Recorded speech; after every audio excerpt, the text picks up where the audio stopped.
everyone. It is 5:15 on Monday, March 13th, 2017, and the Carroll City Council meeting is now in session. Will everyone please rise for the Pledge of Allegiance?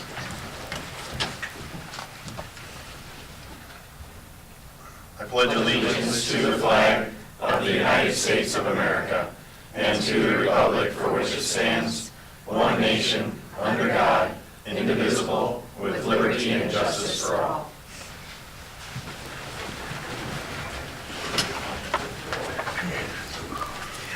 Please note the attendance, everyone is here. And the first item is the consent agenda, which includes the approval of the minutes of the February 27th meeting, approval of bills and claims, there are no licenses and permits, and a firefighter resignation and appointment.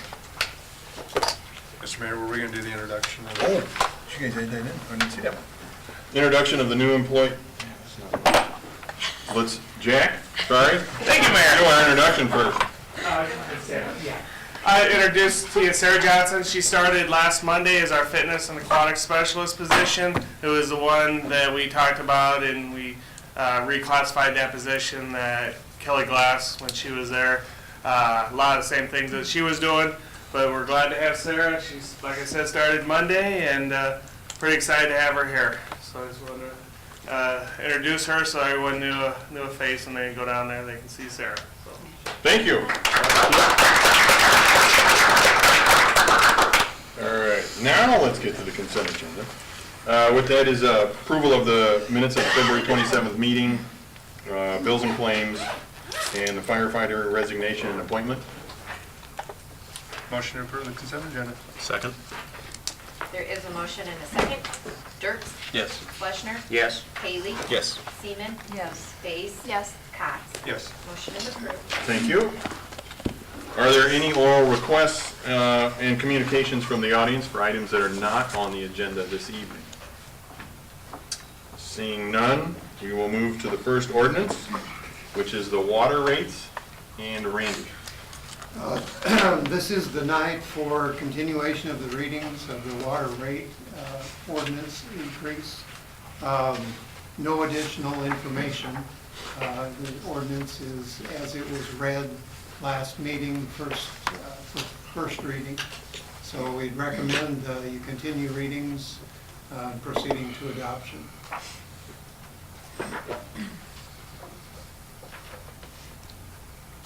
Any other questions for Randy? If not, I'll look for a motion to waive the second and third readings. So moved. Second. There's a motion and a second to waive the second and the third reading.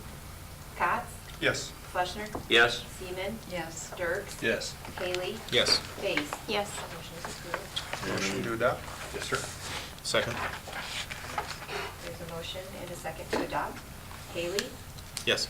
Seaman? Yes. Dirks? Yes. Fleshner? Yes. Cox? Yes. Base? Yes. Motion is approved. Thank you. The first resolution tonight is the fiscal year 2017-2018 budget, and it is 5:19, and we'll open a public hearing. And Laura. Thank you, Mr. Mayor. As was presented at the two council meetings ago, the same information of the budget forms was included in your memo. This is the time for the public hearing. I did not receive any comments in the office regarding the budget. The notice of the hearing was published in the Daily Times Herald on February 24th, which is in accordance with Iowa code, and then a copy of the detailed budget has been included. Are there any questions from any of the council members? Any questions from the public? If not, it is 5:20, and we will close the public hearing. Are there any other questions from the council? Otherwise, I'll look for a motion to adopt. So moved. Second. There's a motion and a second. Base? Yes. Seaman? Yes. Fleshner? Yes. Dirks? Yes. Haley? Yes. Cox? Yes. Motion is approved. Thank you. The second resolution is the fiscal year 2017-2018 salary resolution. And Laura. Thank you, Mr. Mayor. As a continuation with some information that was already presented in the budget, how part of the budget was prepared is the salary of the employees. The wages were adjusted and worked into the budget document that you just approved. The police patrol officers' wages were adjusted by 2.75 as what was agreed to in their union contract. And the public works employees that are covered by their union contract, their positions were increased by 2.5%. All the other non-represented employees that was presented in the budget were adjusted by 2.6%. All those numbers are incorporated in here, and you see how we present this is the top of pay for each of the positions for the salaried individuals, and then a salary range or hourly rate range for all the employees that are paid hourly.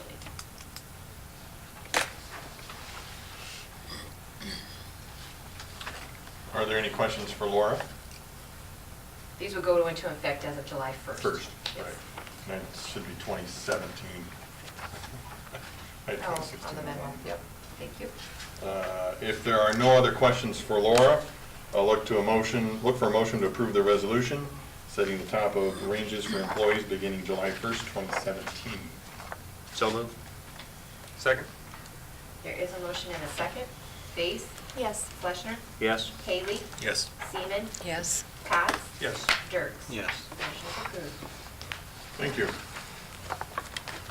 The third resolution is the street lighting changes, and Randy. Thank you, Mr. Mayor. Following last meeting, wherein this resolution was delayed pending additional publication, it was publicized by the Carroll Broadcasting and the Daily Times Herald, and it was also placed on the city's website and social media. A few comments have been received, and now is the time for additional consideration of the adoption of this ordinance.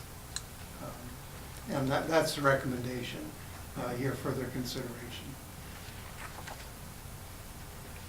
I got a phone call from a constituent on Court Street that would like to have hers stay if she could, or does it pertain to all of them that we have to remove, or is it all or none?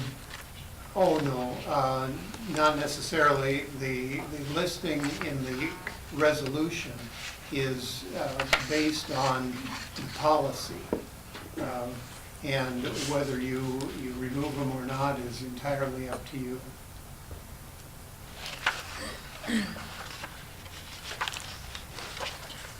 I had one constituent email me and inquire about the potential of adopting the street light in front of their home. They indicated that the cost to rent it monthly would be something they'd be interested in doing, but I don't even know if that's possible or not. Randy, do you? That would be up to Mid-American Energy. There are some lights that are rented by property owners. I'm not sure if there are any in the street right-of-way that are rented by property owners. But that would be a decision or a regulation of Mid-American Energy that they sure could contact them. Because there are some security lights I know one offhand that's just off of an alley, but not in alley right-of-way or street right-of-way, but it's paid for monthly by the property owner. So there are a few of those around, yes.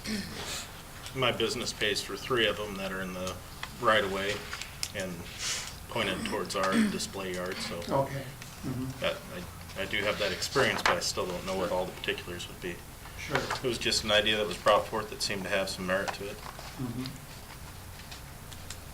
I think I heard from the same person as Eric, and I think it is worth saying that the reason this person, and it's not this person's address, but she said she was also speaking for other people in her neighborhood. And I told her to call Chief Burke about this also, that the reason they would like to keep their light at the 716 North Court Street is because of safety reasons. And she said they have a lot of foot traffic, both during the day and the evening, and that they would appreciate keeping it. Another request, and it was Greg, where his office is near Sharps, and there, I don't know the address, it would be West 8th. And 213 West 8th. that's yeah, the other one I and looked at that one. he just mentioned that because of all the visitations at the funeral home, a lot of times when it's dark and the people who are attending, it would be nice to have that light for, especially in the winter when there's ice or snow or whatever. So that's another consideration. But I don't know if it would be worth looking at these addresses. I drove by some, but not all. You know, we're saving a little over $3,000, and if people are worried about safety in their neighborhoods, I'm thinking that's a pretty good investment. I had two other So. owners contact me with the same comment So, regarding safety. most are LEDs, 728 a light. I don't know, Randy, how do you recommend? I didn't get a call from every single address here, but I know certain neighborhoods, and Well, I guess they're- certainly you can make the decision however you Where- want.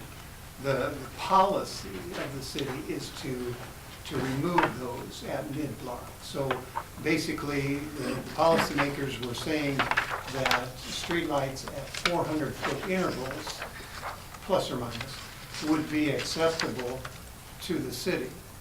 And since the policy was adopted in 1980, there have been several mid-block streetlights, alley streetlights removed. sure. Not all of them. There was never a proactive program for removal until now, when they all became obsolete and needed to be replaced anyway. So that's why this came forward. It's pursuant to policy adopted in 1980. Now, on the flip side, if you desire to have mid-block streetlights, then should there be a policy change to put streetlights at 200-foot intervals? On long blocks right now, we place them in new subdivisions at between 300 and 400-foot intervals. If we're going to go to mid-block lights in the original town, first edition, then in effect, that would be telling people 200-foot spacing is okay. So you'll be receiving probably requests for more alley streetlights. Plus, when you have new subdivisions, they're tightening up those light locations. So your street lighting will probably increase significantly. If you go from 400 to say 200 is acceptable. That's kind of, it kind of has a ripple effect. And you certainly want to be aware that these things can come forward based on your decisions. Yeah. Well, you quote the policy, and it says the council may remove any existing mid-block lighting on standard-sized blocks at such time as the mid-block street lighting is in need of replacement or becomes obsolete. So it's at our discretion.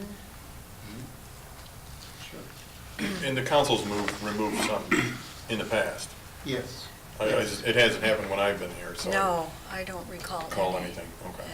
Yeah, yeah. Well, I would like to see the lights that I mentioned stay. I Just don't the know what two to- that you're talking I- about, or- Well, has anybody else heard I've from received anybody? no, None? I've received no complaints, so I'm pretty well willing Yeah. to stay with policy. Correct. I mean, So- I get that. Like I said, the two that I asked, Right. I don't mind think leaving those it's two. logical. I think it's Still gonna have logical. the same. You mentioned the one by Sharps, and there's definitely some, I mean, I that see some is, merit for that, and there could be for all of these. But if someone's made an input on that and not the others, then I suppose we could keep the one light, but no one's objected to any of them to me, so I came Yeah. prepared to accept Randy's policy as is and have them removed. Yeah. Randy, I- has the city gotten any phone calls? We received 8 phone calls at the city office. Was there multiple phone calls per light or 8 individual lights? No, there were, a couple of the lights had 2 calls, and the rest were individual, I believe. Were they telling you they wanted them taken out or that they wanted them left? Oh, no, nobody wants them taken out. You know, everybody Just wanted wants to them check. out. I mean, that's, what do you expect? I mean, it's a free Yeah. light. Yeah. Would you volunteer to take it out? You know, it's certainly up to you, but it hasn't exactly been easy through the years taking out lights. I mean, there's always people that don't want their lights taken out. And that's just the way it is. So, you know, either way is fine, but we had, like I say, maybe they may have addressed 6 of the 8 lights in the calls that were received directly at City Hall. Well, if we haven't heard from anyone else, does anybody object if we keep them in the 2 spots where there are what I believe legitimate concerns? I'd be okay with that. We can always take them out down the road too, you know, I'm just saying, but at least Yeah. now, I mean, I don't want to get in conflict with a policy that we have already written too, you know, that we just want to be careful. Where's the conflict Well- with the policy? Well, it says may remove, but, I mean, we But- don't have a policy that says you have a choice to have yours removed or not. So you don't want to give people, hey, I don't want mine, I don't want mine, I don't mind, but at the same time, we're saving money for the city, I'd rather.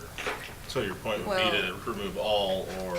No, I mean, I think those ones that want to stay can stay, but I said, you know, if for some reason or other those need to come out in the future, they can too.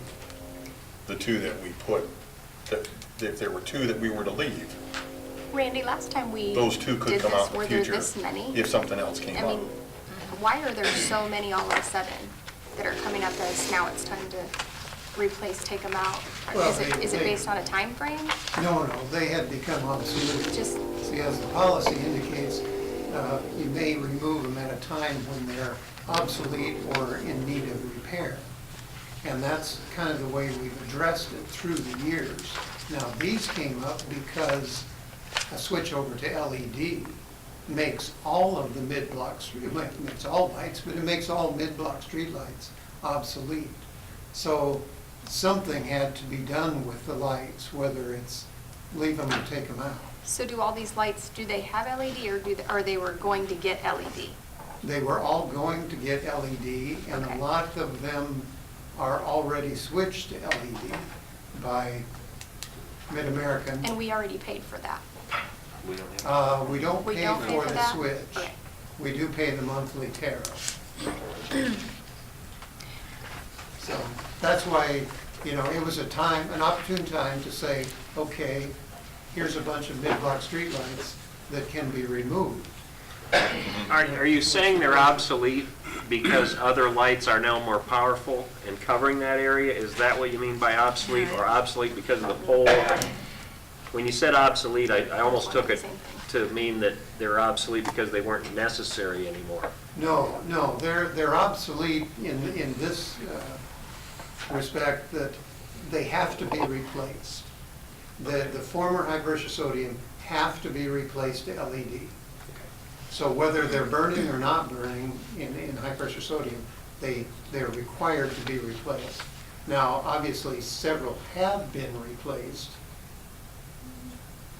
not pursuant to policy, but by Mid-American Energy. And now the Mid-American has prepared this list of mid-block streetlights that, according to policy, may be removed. And certainly, you know, the basis for the policy is to save money. I mean, the standard was established in 1980 to place streetlights at approximately 400-foot intervals.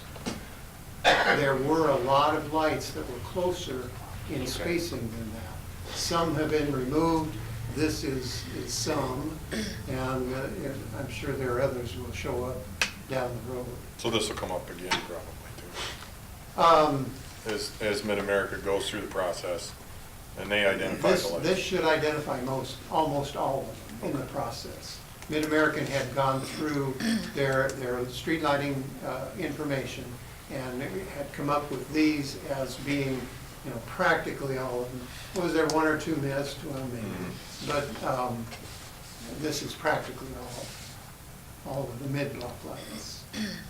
It's my understanding that if we take them out and the residents have a legitimate complaint, that they would be reinstalled at Mid-America's price, Yes. their cost, Yes. nothing to the city.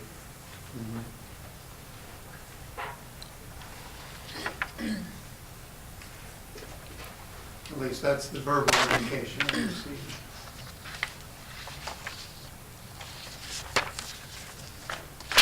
I guess I'll make a motion that the two areas, 716 North Court Street and the one, is it West 8th? 213 West 8th. 213 West 8th, that due to legitimate concerns, that those remain, and the rest then conform to the policy.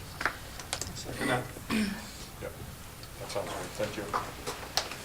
There is a motion and a second. Fleischner? Yes. Haley? No. Cots? Yes. Seaman? Yes. Base? Yes. Dirks? Yes. Motion is approved. Thank you. The fourth resolution is the revised policy 501, purchasing policy, and Mike. Thank you, Mayor and Council.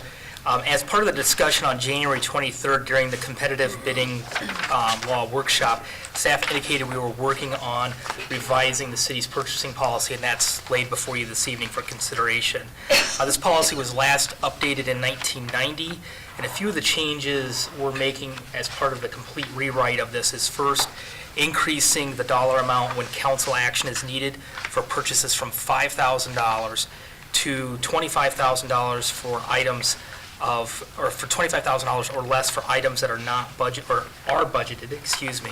and $10,000 or less for non-budgeted items, as long as it fits within the department budget. Additionally, we are making clear the city's local preference to buy locally in the policy whenever possible, and then also establishing procedures when emergency purchases are necessarily to be made. Staff feels that the new policy clearly delineates the responsibilities of council and staff, and also makes the policy clearer moving forward. Council is asked tonight to discuss and review the policy and consider approving it. Since this is the first meeting that the council is reviewing this, certainly directing staff to making revisions and return it to a future meeting date is also a possibility. With that, I'd be happy to answer any any questions the council has.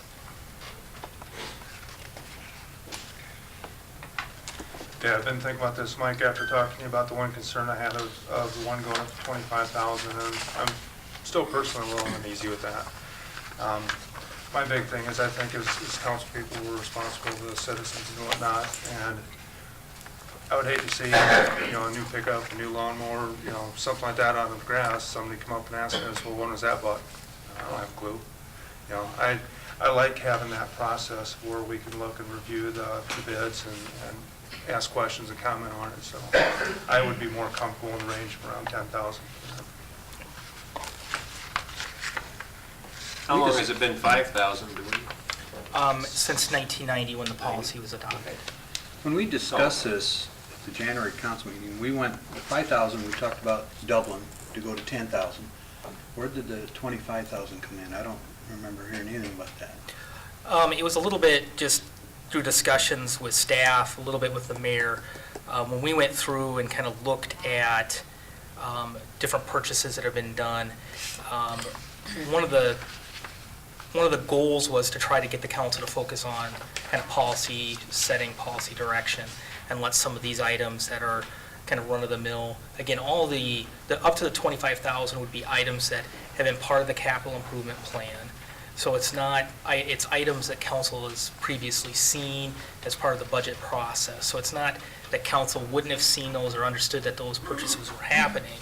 And really just freeing up time from the council's perspective. But obviously, on anything on a policy level like this, I mean, it's, if the council's not comfortable with that, we'll take that direction. Then we also talked about the $1,000 medical professional service one that was on, this is in the, I've got it here. When we talked about this at the January, wasn't it? We were talking about going to 2,000 on that, and then I suggested on the construction, we go from 25,000 to 50,000 because we were doubling everything. Yeah. But Randy mentioned that the state had a $47,000 limit on that. Yeah. But what you've got shown here is 50,000 on that. So weren't we going to bring that up, that we were just going to go to the state maximum, whatever that was?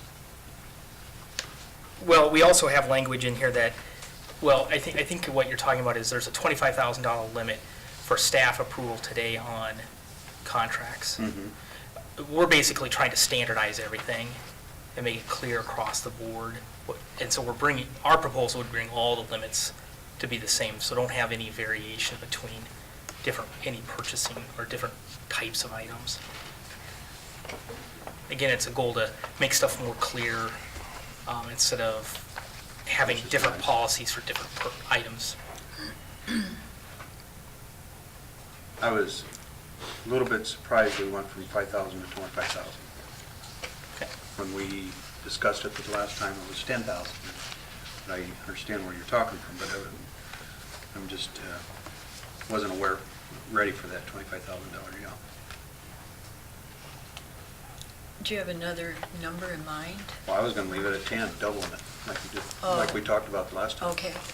Because we took the cost of living raise, and for that period of time from 90 to now, doubling it was equal to what the cost Is of that living raise, so okay? that made sense. Okay. Well, the last issue that we had was that folder printer thing. And that was like 8,000 or 9,000, Just over 10. just over 10. So it still would have had to come back, but you'd already had some of that budgeted. No, that was more of Is that one not? it was not in our budget, no. Okay. I couldn't remember if you did it budgeted for the next budget, and it just broke down before we gotten that budget approved. So even if we adopted this policy, it still would have been over the limit since it wasn't in our budget. Yes. Correct. Yes. Either way, we would have, even now, if we changed to exactly what it says here, we In still that would have had situation, it. but had we had it in the budget, or like, for instance, in our fiscal 18 budget, I do have budgeted a copier in case the one downstairs does go on the fritz. Okay. And then if this would be adopted as presented here, then we would go seek quotes and work in the office to get the best quote possible, and then purchase without prior council approval. If it were under 10,000. If it's under 25,000, Oh, 25. according to the way this is written. Because it is an item in the fiscal 18 budget. So I'm certainly hearing, I guess, the indication I'm getting this evening is to keep it at, or to increase it just to 10,000, regardless of if it's budgeted or not budgeted. Is there other items within the policy that you would like to see changes or revisions to? I just want to ask you about emergency purchases, the very last page, Mike. Yep. So you will deal with anything exceeding 10,000. Is there a ceiling on that? Well, I mean, 10,000 to, like the policy says, certainly we have to coordinate these purchases with the mayor pro tem. I mean, Right. these are things that are unexpected. You have a tornado and take out part of town. We may need to make some purchases that are rather large, like, a generator, or it's just not known what those purchases could or may not be. So, Okay. we'd ask for flexibility in that area, because these, again, are items that are unforeseen. We need to make very quick decisions on those purchasing items. so just open, you will deal with anything exceeding 10,000. Then you mentioned, in case you need, and I can understand that, the scenario you just said, that you may need to talk to an engineer or architect or somebody with technical expertise. Is there any type of I mean, again, the cost limit on that, or is it, this is just pretty well open to, we just need to trust the people that know, correct? When it's an emergency. I think in an emergency situation is, I'd hope you would Because you want trust things your up staff. and running. I'm Absolutely. okay with that, I just wanted to make sure I understood. Yep. Okay, thanks. You'd probably look at this more than every 15 or 17 years too. That's why this was such a, change. Yep. Should have been maybe 15 to 20,000 by now, but to jump from 5 to 25 is quite a jump. But if we were at 10, when go to 15 or 20, it's, might be what you need for your numbers today, but I think it's just too much of a jump this soon. And maybe I just took some personal liberties in past community. That was the limit that the administrator had, and so I took that liberty here. But I mean, I hear you. You got our attention and gave us something to think about. There you go. That's okay too. Is there, Laura, could you maybe over the last 3 or 4 years, compile a list of some of the stuff? Maybe we can get more of an average price that, maybe more amenable, like 15,000? We can take a look at that. Look at, because I know the prices of some of that equipment. A lot of the copy, folder, fax, all those larger machines have gotten more expensive. That would be good, because that gives some data to our, what we're At least assuming. We have an We can- idea of what, We can talk about changing the 10 then, if we have some Right. data. Well, another way of looking at this too, and is if this has to do, 25,000 has to do with budgeted items, and we've approved the budget, It's already done. it's a done deal. right, like cars then and you that have to- stuff. and then you They have- already notify us ahead of time. So when we do I the budget. guess, looking at it that way, and then you have all you've laid out what you do for the bidding, et cetera, so. Yeah, the process beyond that doesn't change. I think that's an important thing So if to it's know. already in the budget, I'm just thinking how many times those bids have come up to us that we have questions around the table. We won't have that opportunity It's anymore. good to be able to talk about it.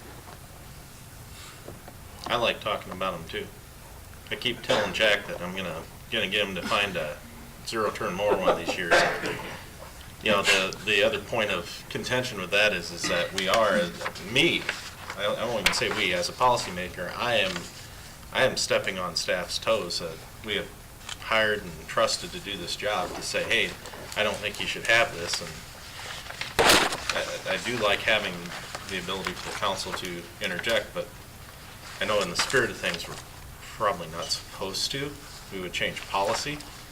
So I do think this is a massive swing and change, and I'd like to see some data behind it too, to figure out where we're at on dollars and how it could work. And I'm definitely not driving against the trust thing, but I do like the ability to be able to ask questions and stuff, and I think we're accountable to our constituents for it. I agree wholeheartedly, Mike. I think you're right. We are held to our constituents to do it. To Carolyn's point earlier, that means I gotta start looking at the CIP and hitting those questions, which if you ask Jack, I do. Right, Jack? Yep. That's good. No problem with that. Maybe like the average price of the cars, like the Yeah, last we'll three put of the something together. vehicles, and printer, copier, the machine type stuff. Server, I'd look at kind of. Right, machine server, price, yeah. things that- Stuff would Yeah. fall in that price range. Okay. You might get to your 25,000 if you have the right data. well, I had everything's one so question on local expensive. preference. It says city staff shall not seek out-of-town bids or quotes, except, and it says when no vendor or only one vendor exists within the Carroll city limits. So am I taking that to mean, as long as there's 2 people in town, we don't even look out of town? Is that? That's That's what the actually our policy policy is That's what it today. So that's not. Does that really- work all right with you that are seeking bids to have, if there's only 2? I mean, does that ever come into play where, well, there's 2 people in town, so we're stuck, we can't check anywhere else? What about, No. not a problem? Nope. All right. I've seen it being too lax in another community cause problems. Personally, I've experienced that just recently. Okay. When we do playground equipment, that's a larger purchase. We tried it, we know that there's no one in Carroll or Carroll County, so we'll seek citywide, but when we go and put it on our website, somehow these smaller playground companies have a way of searching that out and getting that information. We've had times when we've had bids for playground equipment from California, Florida. So, you know, they have ways of seeking that information if they want to. There's one out there in Waukee, just across the street from that Schottenkirk Ford, I think, or Chevy dealer. I know there's one there too.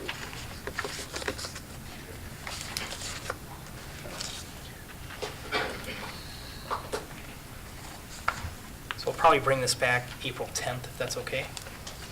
That's Unless there are fine. any other comments? With $10,000. What did we ask you to go look at, Mike, for numbers for Dad to bring back to us? Look at cars, servers, printers. Most of the stuff that we have in that price range. We may What about pick- the we may mowers pick a and- few There's other- lots more than that. Watch me make Laura squirm. Hey, Laura, how hard would it be for you to research purchases, say, under $25,000? And above $5,000, 5,000 to 25,000. Yeah, that's a little bit more difficult. That's a pain in the butt, okay, all right. Well, we don't want to waste the taxpayers' money researching either. Can't just open the checkbook and It's a big It's going to be checkbook. more difficult because I'm sure the way that the information that we'll get out of the computer system, it'll be either by vendor, so if it all, what you paid all to one vendor, and that could be multiple invoices throughout the Sure. whole year. Or one invoice could be for multiple items that is for a certain dollar amount. And unless we broke it down when we coded it to begin with, it's going to be difficult unless we pull individual invoices. That's why I wanted to ask you before I asked for it. I don't think we're Is looking for it- 200-300 items, we're looking No, for no, maybe no. a dozen or half a dozen. Right, Just- yeah, just we'll to get zero in what we representative. would call more of our reoccurring Right. capital items, yes. Yeah. And then we'll adjust that 10,000 to what it needs to be. Can you pull it from the budget?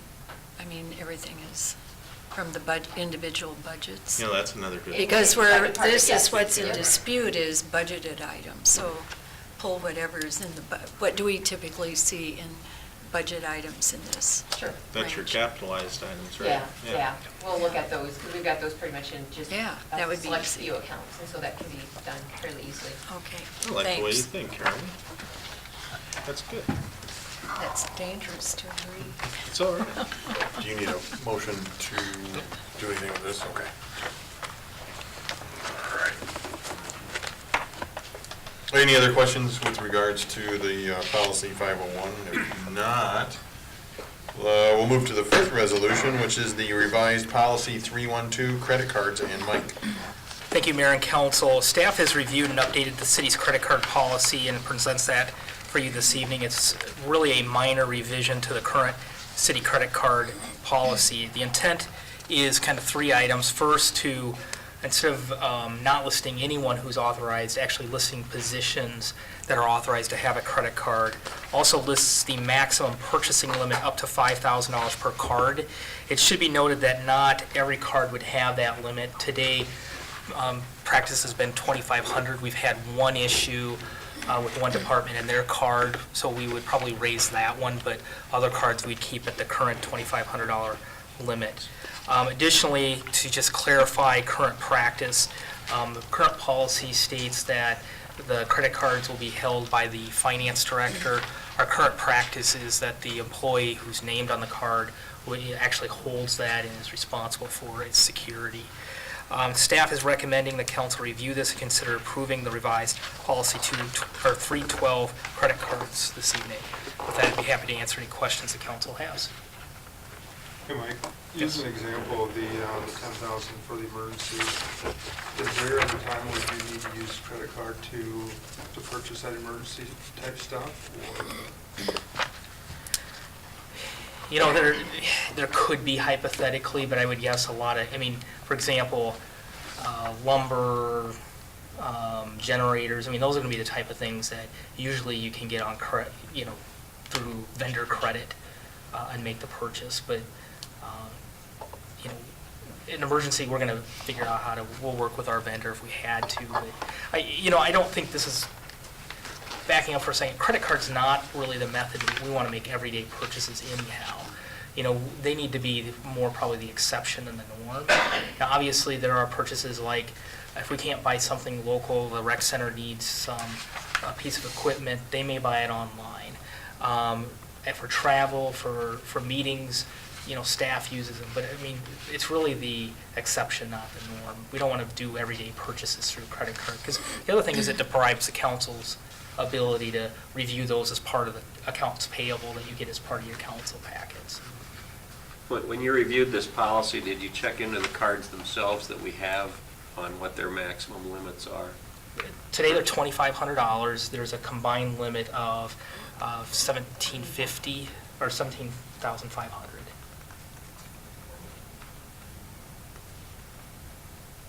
So you're Those just, are back locally, you said, right? Correct. so that we're just going from 2,500 to 5,000? On certain cards. Certain cards. Yeah, and then really it's going to be one card, but instead of having varying limits, we'll just work through it as the city manager to make that determination and set those limits based on need.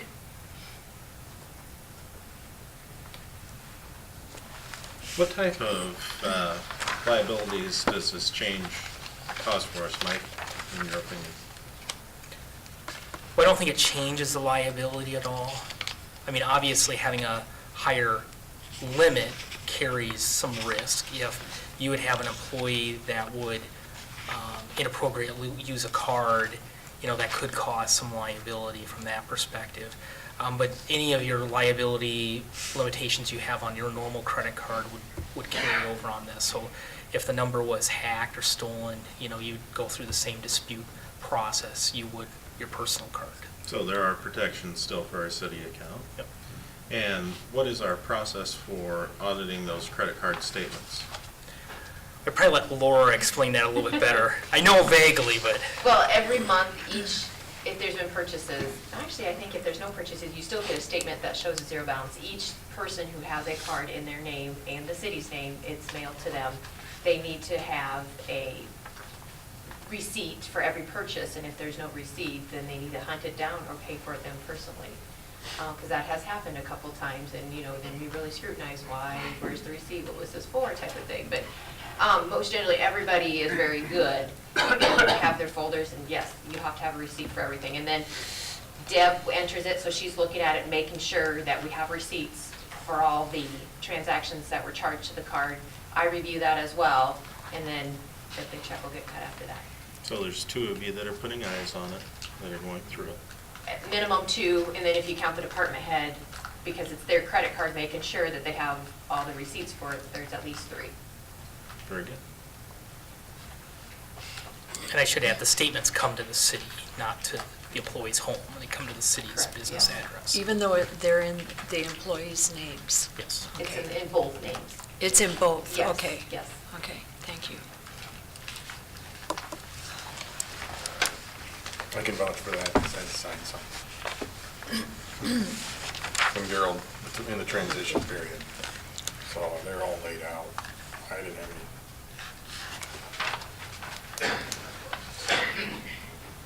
Do you know what the change was that was made in August of 2015? Remember that one? It was probably, we changed names. We used to list by name who had the cards, Okay. and we had personnel changes. Personnel changes, okay. And Laura, it's just easier for everyone to hold on to his or her own Yes. versus you're not a checker-outer anymore. Okay.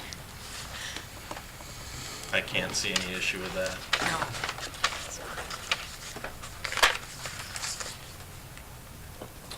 Any other questions for Laura or Mike? If not, I'll need a motion to approve the revised policy 312, credit cards. So moved. Second. There's a motion and a second. Base? Yes. Dirks? Yes. Fleshner? Yes? Haley? Yes. Cox? Yes. Seaman? Yes. Motion is approved. Thank you. Our sixth resolution is the capital projects, and Mike. Thank you, Mayor and Council, and certainly as, I'm going to go through a little bit of information, and as I go through this, please ask questions as we go along, because it may be more efficient time-wise to do that. As a follow-up from our February 27th council meeting, staff prepared the capital buildings project summary. Everyone should have received a copy of this. This summary included kind of 5 different areas. First, it summarized each of the projects in a summary, included information on costs, justification, floor plans of 3 projects: City Hall Library project, street maintenance project, and the rec center project. And then the 5th tab had revised geobonding scenarios provided by PFM. I'm going to start first on the red tab, which is the capital project summary, and kind of discuss through that. Since our last meeting, staff looked at ways, and will continue to look for ways, to reduce cost of all of the capital building projects. In all, from what was presented 2 weeks ago with PFM to now, the overall project cost went from $21,561,000 to $19,729,831. To outline those projects, $19 million in projects, first, the list of projects towards the top of the page, the City Hall Library project went from about $7.6 million to $7 million. And that was through a lot of discussions with staff making some suggested reductions, OPN having some discussions. Now, the discussion with OPN at this point really is there may be ways to lower that number additionally and keep within the scope that was presented as the Concept A in their project. Their concern at this point to go any further, unless there is a decision to completely change to a different concept or make drastic changes to Concept A, those changes and reductions will be better reflected once they get into schematic drawing. So we'll continue to work with OPN to see if there's areas of reductions that can be made, but $7 million is where they feel comfortable at this point.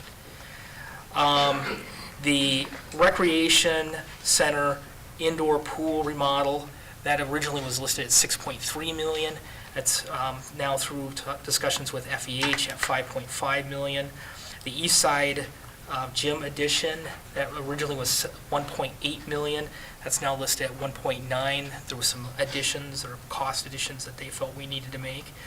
The rec center locker rooms, now listed at $900,000. That was $1.2 million. The street maintenance building is at $4.05 million. It's a reduction of around $250,000. And the reduction is specifically for the removal of a cold storage building. And that building was initially put in there through some discussions about locating some park storage in that building, in their existing building, and possibly the fire department housing a fire truck, so it was on the south side of the tracks. Through discussions with Jack, they're willing to forego that, even though it would be nice to have some equipment essentially located in the community. The fire department, obviously, that can be a discussion that goes on. One bay is not going to kill it. But if the street maintenance department cannot use their existing building in addition to the new building, they will not be able to get everything under one roof, which is part of the reason we're doing this project. So that's why they had the idea with the cold storage. They could accomplish that and reuse the existing building. And then the fire engine replacement at $375,000. So that takes you to the total of $19.7 million. I did list what are estimated 2021 costs for each of these projects. These are staff estimates.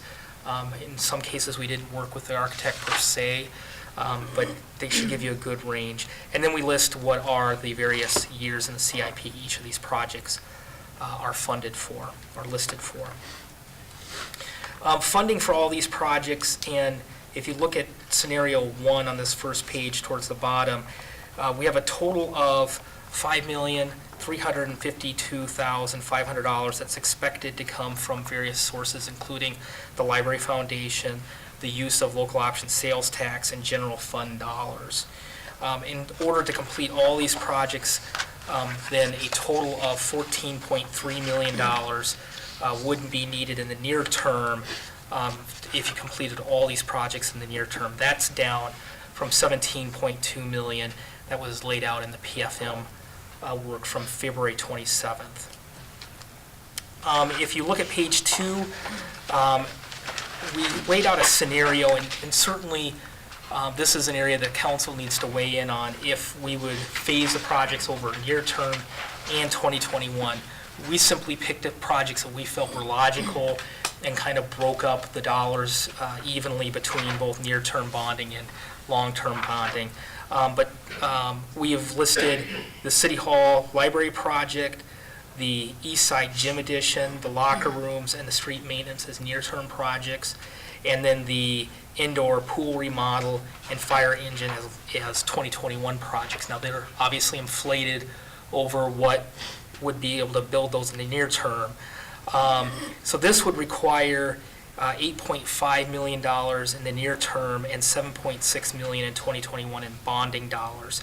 Now, compared to what was shown with PFM, that's down from $9.7 million in near term and $9.6 in 2021.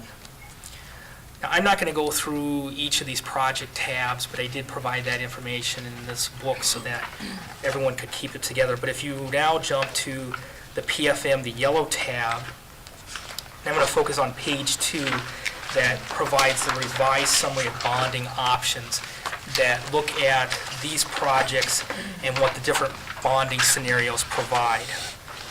So using these revised construction budgets in the 20-year bond, and if you did 20-year bonds, to phase in or to do all these projects at once, the maximum debt service levy would increase to $1.81 from its current $1.28, where it currently is at $1.28. With that being said, on a median priced home value of Carroll, which is $125,000, the annual estimated tax impact to that home would be $37.72 over increase over its current debt service levy. So that you can see laid out in scenario 2 and scenario 3 revised up top. If you look at scenario 2A and 3A revised, those are 10-year bonds. 10-year bonds to complete the projects over the near term would increase the debt service levy to $3.38, or would increase that average home value or the median home value taxes by $148.04 per year. If you would phase these projects over time, so both do near term and projects in 2021, the maximum debt service levy, or the debt service levy, would increase to a maximum level of $2.91 or $116.01 on an annual impact to that median priced home. So that's an overview of kind of the project's current prices and estimated construction cost and what the debt impacts would be. Certainly, we ask council to discuss the various projects and the scenarios and provide direction to staff on how you'd like to proceed on these projects. Additionally, if council chooses to move forward with one or more of these projects, the council should discuss what projects they want to do in the near term, and we have provided some additional work that needs to be done with our architects on moving forward, in particular the rec center projects and the City Hall Library projects, to get them ready for a referendum. So we included some additional architectural service requests from both OPN for the City Hall Library project and FEH Design for the Recreation Center project. OPN's proposal, or I should back up, both of those proposals would provide some elevational work. FEH would do some additional estimates on construction costs, and then both of those estimates would provide 2 public hearings or 2 public meetings that the architects would be part of and be here in Carroll to answer any questions of the public as we get ready to move into a referendum. For OPN and the City Hall Library project, that scope of service is $18,500, and with FEH Design for the Recreation Center project, that's $15,515. So there's resolutions in here for your consideration on one, both, or none, if that's where the council chooses. So with that kind of 3 requests, the 2 resolutions that I just spoke about, and then the third item is to review and provide direction on how to move forward with these projects and on what timeline so we can structure the debt around that. With that, I'd be happy to I would be happy to answer any questions the council has.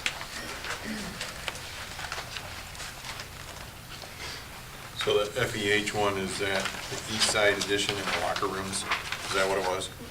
And Or did it include the pool too? It included the pool Okay. too. It's got all three of them. Yep.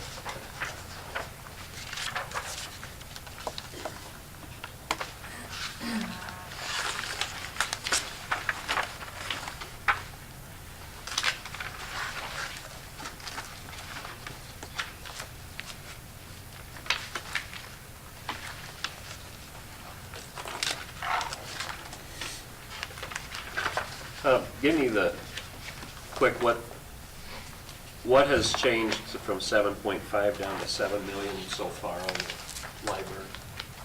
Can you kind of sum up what changed from their original? There is looking at reduction in materials, window openings, and et cetera.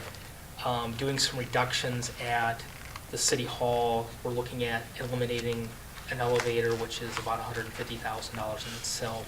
There's pros and cons to that. Looking at reductions in furnishings.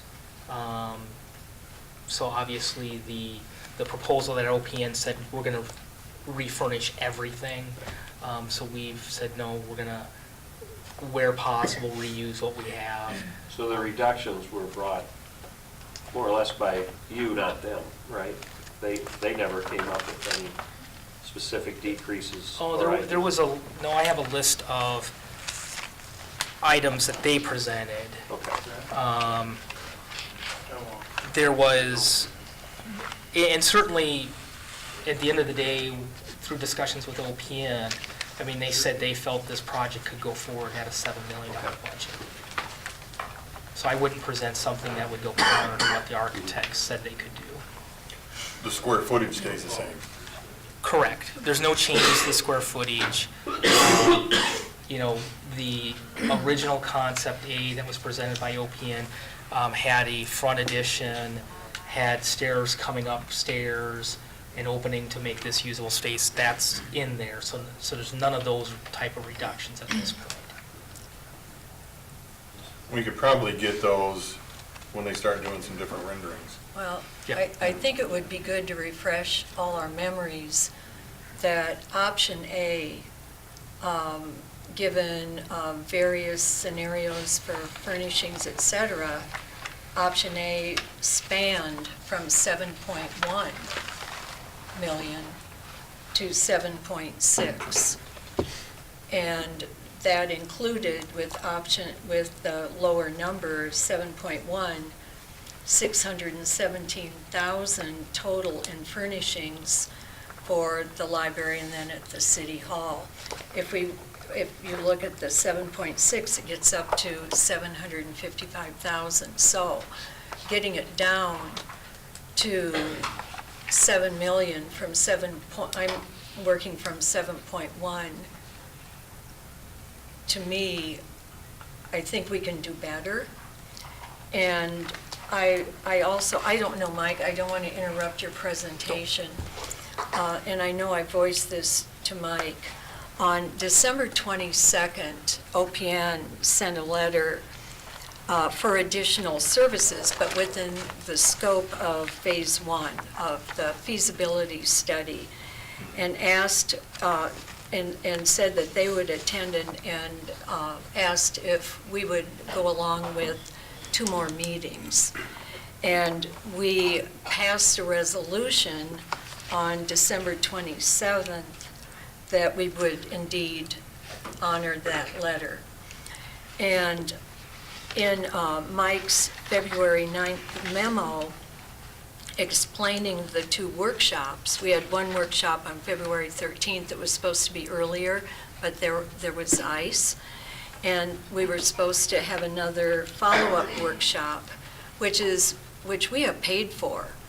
And given that, you know, the 7.1, 7.6, we're down to 7, I don't feel that all of us have had a chance to, after we received the OPN notes from February 13th. I don't feel we've had a chance to really discuss or have follow-up questions. And in their February 9th memo to Mike, they said at the first meeting they would discuss in broad and general terms various alternatives, and with the intent of lowering overall costs. Then the second meeting, which they just said it would happen, and then there would be a discussion of how to proceed with a new concept to be presented at a later time. So we were to have follow-up discussion after February 13th, and they requested and said, we want to have 2 more meetings with you in order to address reducing costs. And I thought that was a good idea, and I think we should follow through on that. And if we're serious about making this project work, I think OPN needs to be here. I mean, people may have some really good ideas that won't work, architecturally or whatever. And since they asked for 2 more meetings, I think that we should follow through on it. And I mean, it's serious. It's a large amount of money. And as Mike has said, the public wants us to do our due diligence. They want us to be responsible with their tax dollars. So I think we're jumping the gun a bit to be, regardless of what we decide tonight regarding projects, et cetera. And I told Mike this last Friday, I think we should finish phase 1 and have that second meeting so we just all have a chance to ask whatever questions, refresh from their notes. And then certainly I don't have an objection to going ahead with phase 2 with OPN. But it was a part of of their services. They requested it, we passed the resolution, and I'd like to see us follow through on that. So Mike, I don't know what the others think, but I don't think it would hurt to have follow-up to that meeting. I really believe it could be very productive, and I think the sooner we do it, the better.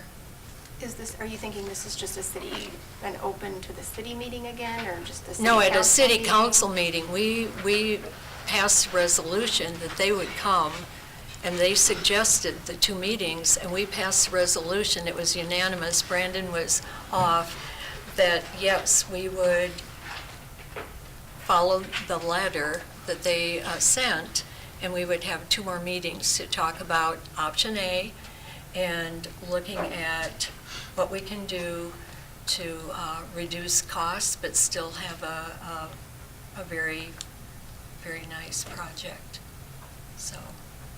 Similar to the meeting that we had before. Yeah, it was a work session. Like a They work said they would have 2 work sessions with the council. Right. So I think we should do that before we jump into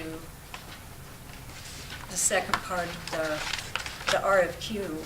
Phase 2 says they would be doing final design. I think we need more discussion. And basically, phase 2 would be initiated following commitment of funding for construction. So I think we better talk about design in that second work session. So if you recall, after the conclusion, or during the meeting in February, OPN was here, they led a discussion, they presented, I believe, 3 or 4 different They had, broad topics. right. And at the end of that, there was really no direction given to OPN. And OPN's scope for additional services specifically said OPN and its consultants would gather information to follow up on questions from the first meeting and offer feedback in a second follow-up meeting as deemed necessary. And OPN really left it that they needed additional direction from the city before they would come back for a second meeting. So to make that a productive meeting, I would feel we need to outline to OPM very specifically, what are we looking for in a library project that would be different than the concept A? Because OPM coming back to a meeting, and if they're not given additional direction saying, we want some substantive change to the library concept, the answer from OPM is going to be, right now, without going into the additional design work, to really detail how much each component of those projects are going to cost, they can't refine it any additional. Right. And the yeah. difficulty with, when you are subject to a referendum, the difficulty is you don't go into schematic drawings that maybe cost $100,000 when you have this referendum hanging over your head. And I think that's really the concern. So if the council is looking to reduce the overall project below 7 million, at this point in a concept phase, it's a different project. And we just need to be able to articulate to OPN what we want that project to look like so that they can come back and make that a productive meeting. Well, I guess I'm just looking at their verbiage. That at the first meeting, we would discuss in broad and general terms various alternatives to be considered to lower the overall cost of the project. The intent of this meeting is not for a new concept. That was February 13th, to be presented, but rather there be a discussion of how to proceed with a new concept to be presented at a later time at the second meeting. So, But we don't want another concept. Everybody here agreed right. for concept. Well, I think whatever the concept is concerning lowering the overall cost of the project. I just think we need another work session because then they can answer all our questions, our concerns, have them come, and then we can proceed with phase 2 and they can go about the design. Cutting costs on option A from 7 million, whatever we can save, I think it will help us in the long term to pass a referendum. And newspaper article after newspaper article, it's been reported that we were going to work on reducing costs because of the $7 million sticker shock. I just think it would. The last meeting, I know productive. when we were sitting here, I think everybody at that point was kind of tapped out as far as making any more suggestions. I didn't feel like by the time we were done with that meeting, that they were going to get much more out of that unless they proceeded to the next phase. Right. That's how I felt from them, that we're not going to see any more until they can delve into the hard line of actually getting us schematics and what they can or can't do. So basically, what And I think you you're can still cut costs from that yet too, from the next phase. Well, that's to be the final phase. I don't know, I would just feel better running ideas past them and having them answer and say, no, that's not feasible, or yes, we could do that. They suggested the 2 meetings. I think we passed a resolution to do that. I think they should come here and we should have an open discussion before we go on to the final design. The last meeting, we weren't really 100% sure on concept A, were we? Were we looking at Not when multiple we started. concepts? Huh? At the end, we were. At the beginning. end, Yeah, we we were. were. Right. So, Mr. Mayor? We were undecided on the amount though, correct? We were still working on refining an amount. Yeah.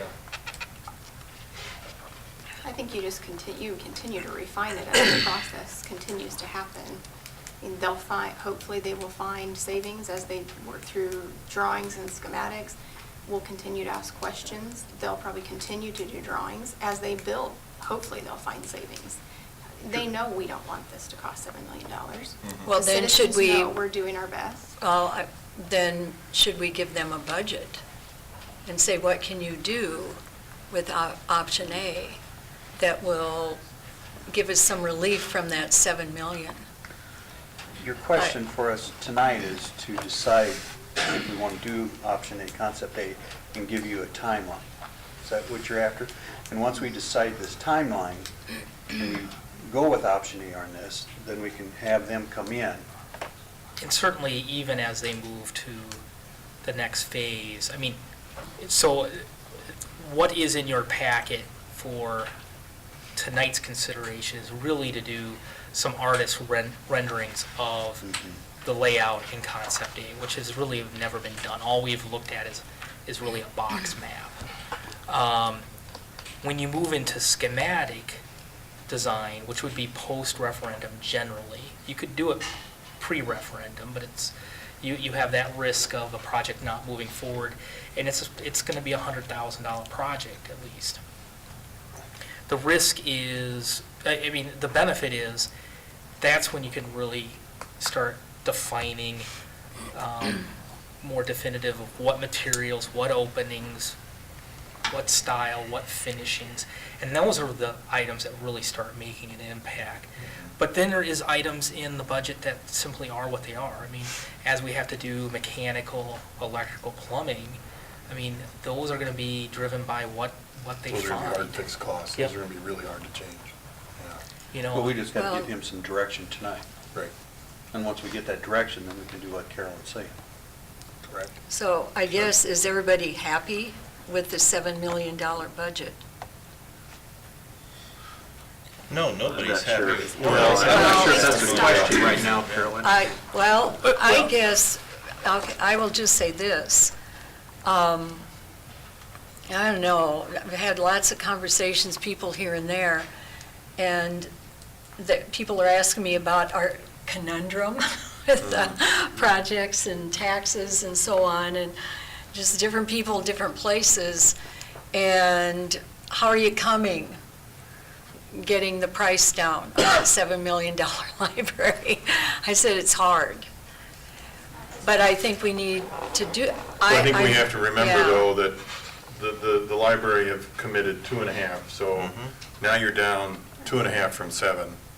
You're down to 5.5, and we have some other money is in there that we're bringing that cost that's I going to know, go to we've the taxpayers added, down. I understand Yeah. that, I understand And I that. think when they met, they asked that we keep the project between 6 and 6.5, Should we so- give, Who asked? well, the library. Asked us to keep it, That was what wasn't it? I think that was in, did you ask, keep it around 18,000 square feet? Yeah. It was in keeping 6 to 6.5 million as far as overall cost. So I think they're, Yeah, we didn't vote on cost specifically, but we did say that we supported a scaled-down version of Plan A, and yes. I think it was in the last committee minutes when you guys had your meeting in February. Those items were listed in there that you would commit to 2.5. We got the letter from Mitch, and that you wanted at least 18,000 square feet and keeping the cost in the 6 to 6.5 million. So I think we're kind of all in agreement with that. but does OPN know that? That their final design should be within the 6 to $6.5 million range? Do they know that? well, I can tell you, we haven't talked, I don't remember the 6 See, to 6.5. that's why I think they need to be here. But I'll tell you, because I've had that point of conversation, they have said pointedly to me, if you want a 6.5 million concept A, it can't happen. Very pointedly. They don't believe that it can happen.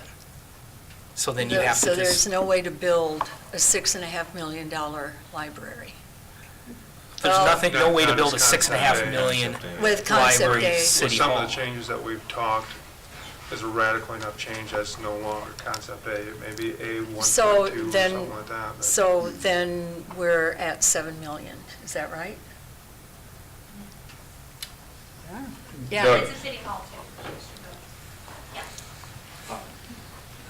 I'm Doug Burns, the Vice President of the Library Foundation, and just wanted to reiterate that we'll go with we're on board with working diligently to raise $2.5 million. So one thing that I've heard from potential donors you've got to hit a Goldilocks zone where it's not too hot, not too cold. I mean, you've got to get a number, Carolyn, that's good enough so you can clear that 60%.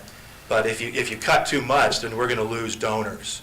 So you could conceivably, at one of these meetings, cut $400,000 or $500,000 from option A, and then eliminate our ability to raise $1.2 million, which really wouldn't make any sense.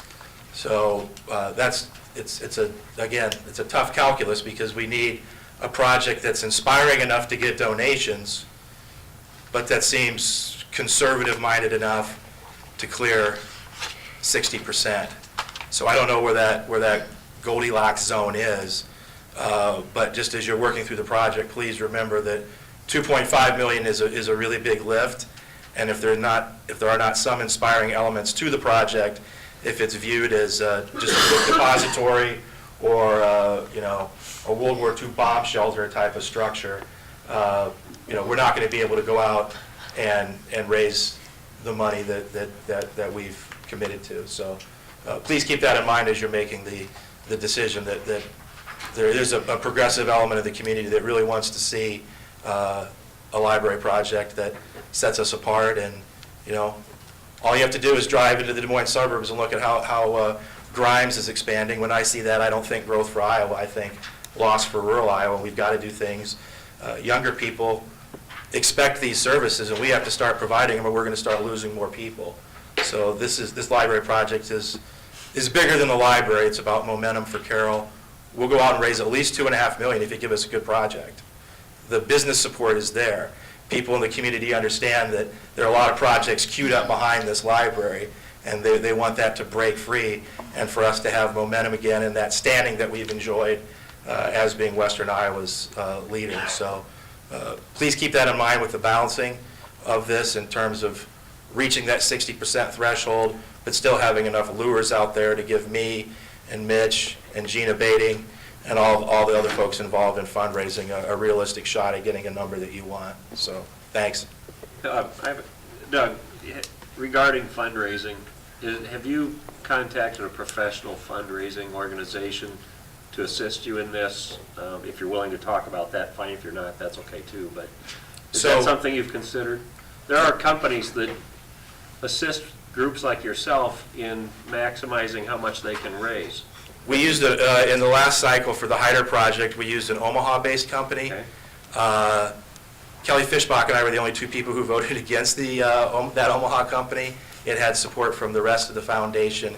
And I believe we ended up paying them, we paid them somewhere between $75,000 and $125,000. We did raise over $1 million, Right. so we had some limited success with them. There were some larger donors that they had pledged to help us get that never materialized. So I spoke with Mitch Hiscox, the president of the foundation, today, and that was a topic of conversation. A lot of that will depend, quite honestly, on whether some larger donations that we know are in play come through right away. And certainly if you set an August 1st referendum, I'm not suggesting that, but if you do, we would like to certainly have 6-column headlines in the Daily Times Herald with some announcement of significant donations to help, build support for the project. So if we can get some of that early on, Jerry, then that might lessen the need for us to go out and get Save your money. Well, if we could donate $100,000 directly to the project rather than giving it to a firm in Omaha, that would be great. But that'll be for the full foundation to decide. And all of us are also working professionals, so having somebody that just keeps the fundraising rolling and organized is important. So that might be a reason that we end up going in that direction. Okay. Thanks. Thank you. Thank you. Because when we, I'm sorry, go ahead, Clay. It just raises some interesting thoughts for me. We talked about $7 million. We've got another building that's come into this, as was mentioned by a member of the crowd here. This is 2 buildings. This is library and city hall being done now. It's not just library, but the very generous donation of the facility takes a $7 million project and makes it, in essence, an $8 million project. Then we have $2.5 million coming back in from the foundation.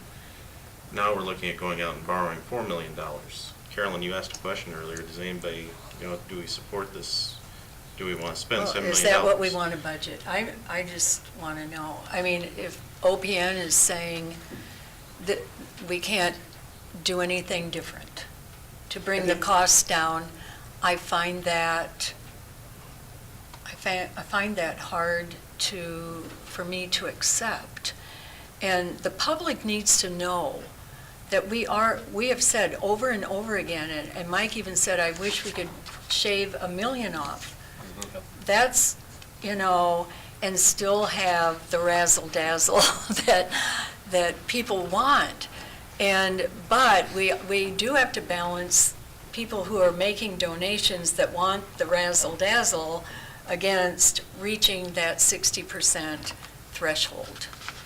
And what is the magic number?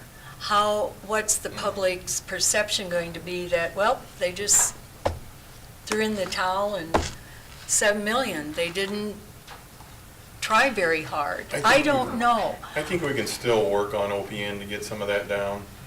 I know when I went through the process of working with the architects with our building out there, when we started doing the hard drawings, we started able to get more chopped off of that to get our price a lot more accommodative. What we were paying for a lease for where we were, now all of a sudden we've got a brand new building. And so we were able to get our prices pulled down as we started to get a more refined looking project on paper. So it still can happen. I think it will happen faster once they get to the final design, if we have that one more meeting with them. So we are able to discuss exactly what they're, okay, I want to know, what is it you're thinking of putting in that final design? I have all the numbers, but I am really worried about reaching the 60% threshold. I guess I'm pragmatic. Life is full of give and take, and I would feel more comfortable moving ahead. We have plenty of time if we're thinking about a referendum in August, somebody has mentioned. But the sooner they're here, the better. I just would feel better about what they are going to do in that final design if we have a conversation before they get to that point. That's just how I feel, and I would feel more comfortable doing that. Do we have plenty of time? Because at the last meeting, you mentioned you needed a decision tonight. We always have time. We'll make time.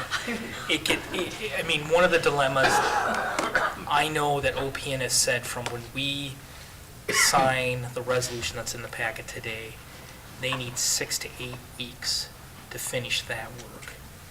And that work needs to be done before we set the referendum vote. Referendum vote needs to be set by June 15th. About mid-June, somewhere in there. Yeah, 46 days before. So, I think it's June 12th. so really, your question for us tonight is, if it's $6 million or $7 million, whatever, we need to give you the direction to get OPN going on this, and if they come back, then we can work on lowering that $7 Well, million. it's a chicken and egg type thing, and I think getting OPN to come back in and having a conversation isn't all bad. Don't get me wrong. I think what we have to be very clear is what we expect from OPN.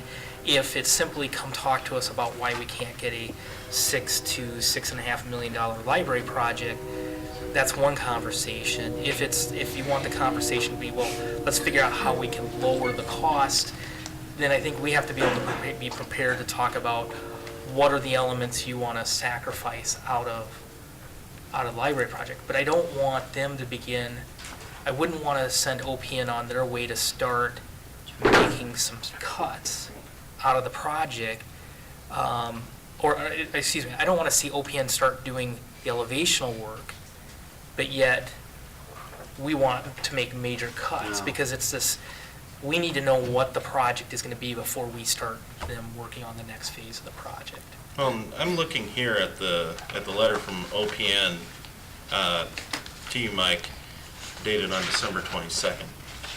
And Carolyn, I believe this is the document you were Right, referencing yeah, I with the have it two right meetings, here. correct? Right. The final paragraph of that states, pardon me, it's not the final paragraph. States, any efforts beyond these two meetings related to dedicated value engineering, that's our opportunity to save some money, or any requirements for revised documentation, i.e. drawings, concept, estimates, etc., would be billed out at hourly rate. After the initial two meetings, we will have a better understanding of the required scope and will be able to offer a clarified fee required for any additional work. If I'm to understand right, the clarified fee has now been provided to us to move forward to value engineer, to draw elevations, to start working. Is that your $18,000, is that correct? Well, I think what this paragraph was aiming at, and if you recall, there was a lot of conversations when OPN, because I mean, everyone, we looked at the two buildings. I don't know if anyone had a good sense of what the project would cost, but I think everyone was unhappy with how it came in. And so the discussion was, how can we look at reducing costs? Is it changing the concept or not? And I think what OPN really was trying to lay out is, if you think about that first meeting, unfortunately it was in February, we didn't have it earlier because of the weather. But that first meeting we had with them, they came and talked about, you know, what if you only build out the space that City Hall's vacating, but don't knock out walls, don't come upstairs. I think that paragraph is basically saying, if you want us to redo the concept study and give you good cost estimates, there's going to be additional costs associated with that.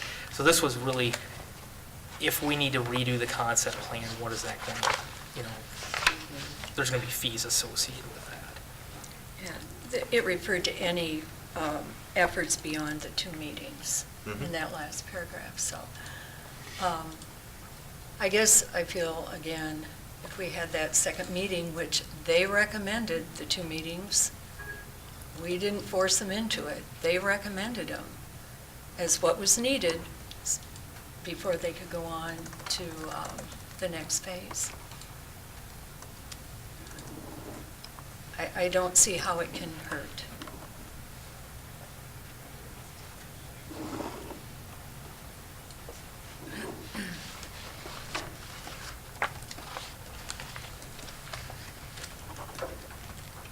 I know at the end of that last meeting that they were here, I just didn't feel that they were gonna provide that much more unless they could move to the next step.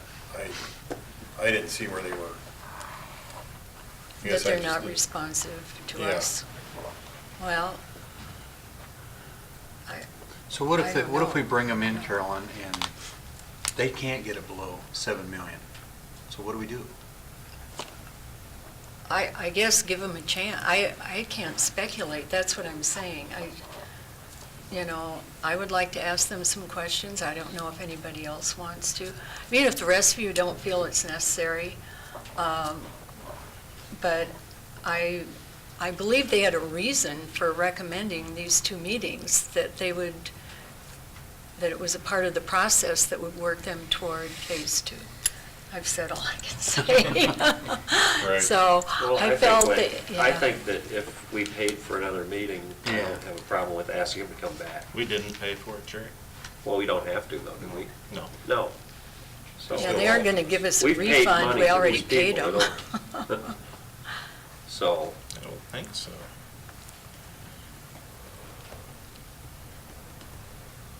It is what they What does it hurt to recommended have them for the come back? process. Would they be able to? come if they reiterate that it's 7 million and that's We'll have it, to I ask don't know. them. so be it. Yeah, I need to hear, I want to hear more from them. And not that I'm trying to dissuade, but I think the only fear of bringing them back is if what I want to say kind of gets out of control like last time was. I mean, I remember leaving the meeting going, I got no clue what we discussed, and we're kind of back to square one. But if we keep Yeah. focused on concept A and, what happens if we change this? What happens if we change this? How does this affect the cost? That type of discussion, I think, would be beneficial. Well, and I couldn't even read their notes, so once Mike sent us the notes, then I went through them, then it helped me understand what they were discussing. And then I have questions following that up. But I think, though, that in order for them to have, beyond what they gave to us originally in some of those drawings, it's the next set, the size of the rooms, that sort of thing. I think that's what I would like to see next. I mean, do we need 1,000 square feet of storage space on one level or the other? Can we put storage upstairs to make that less expensive and keep everything on the main floor? I guess that's where I'm at now. See, Eric, you're proving And my point. That's the kind of things that we need to But talk I think about, that's- so when they get to their design. Till we tell them to move forward. Right, I They think can't that's have what that they ready want for to us do to in that have. next step, and that's what they're looking for. But It's hard if for us we- to question their architecture. If we talk about those things, then that's what, and people have strong desires for or against certain things, then they can integrate whatever it is they hear at the second meeting in that final concept. But But this concept, I don't think is the final one. This is the next setup, so that if we want space altered for expense, I think that's what they're looking for. And just to clarify, I mean, the contract that's in here, all it's going to get you is elevation drawings. They're not looking at space layout or anything to prepare the city to be able to do the fundraising and to get ready for a referendum. Now, again, going back to OPN and their December 22nd letter to council, I think what's really important to remember is the second meeting was to be a follow-up to answer questions and have that discussion about the first meeting and any follow-up that needed to do. To be an effective meeting, their expectation, and even what they said at the meeting in February was, you need to come back and let us know where you want this to go. Because it's really difficult for them to know where to go if they're not given direction. So I think that if we want to move towards to having them back, which is fine, we can do that. And there's benefit and there's pros to do that. We need to lay out a good direction of what our expectations, So what are things we want them to look at. So is what we're asking them is to say, we want project concept A, and we want you to come up with $300,000. Give them something. We came up with you came up with ideas that you were already saving for the city. You came up with a multitude of dollars, so we've done a little bit of our share. Not you, I'm not gonna take credit for it. I don't, give them something. I mean, if that's what somebody here wants to see, then tell them. We want to stay with concept A, and we want you to come up with $300,000, Yeah. $200,000, something. Just show us you can do something, if that's what we want them to come back for. Yeah. And not to pick on Randy's street maintenance garage, maybe we'll deflect a little attention right now, but I think it's a good example where when they were originally looking at the street maintenance garage, they wanted a 6-bay layout. Each bay basically had storage for 2 trucks. Well, the cost came in a little over $5 million, was it? Well, we knew that wasn't going to pass muster, and so how do we get it to pass muster? Well, it's to cut square footage. I mean, that's the only way you're really going to change the cost of this project is to cut square footage.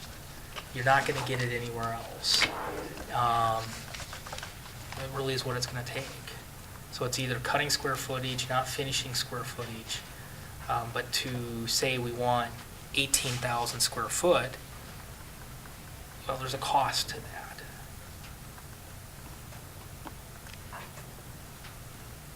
So they're saying 7 million is their low bottom figure. At this point in the planning phase, yes. So to step back, as this project, if it moves forward, we got to get it through referendum. So that what's before you is really to get it to the point that hopefully we get a successful referendum. Once we have a successful referendum, then we're going to move into schematic phase.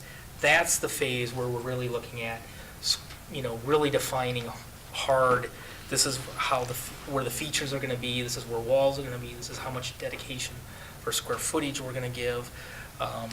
This is the type of finishes they believe they can bring that $7 million number down as they move into that phase. But in a concept phase, to really look at how we can move that, it's gonna be more difficult. That's very expensive to do, and if it fails, then you wasted a lot of money. Right. Yeah. So you're better to wait to do that After after it the fact. passes. Wow. Right. If you do it all before and then it doesn't pass, you just, yeah.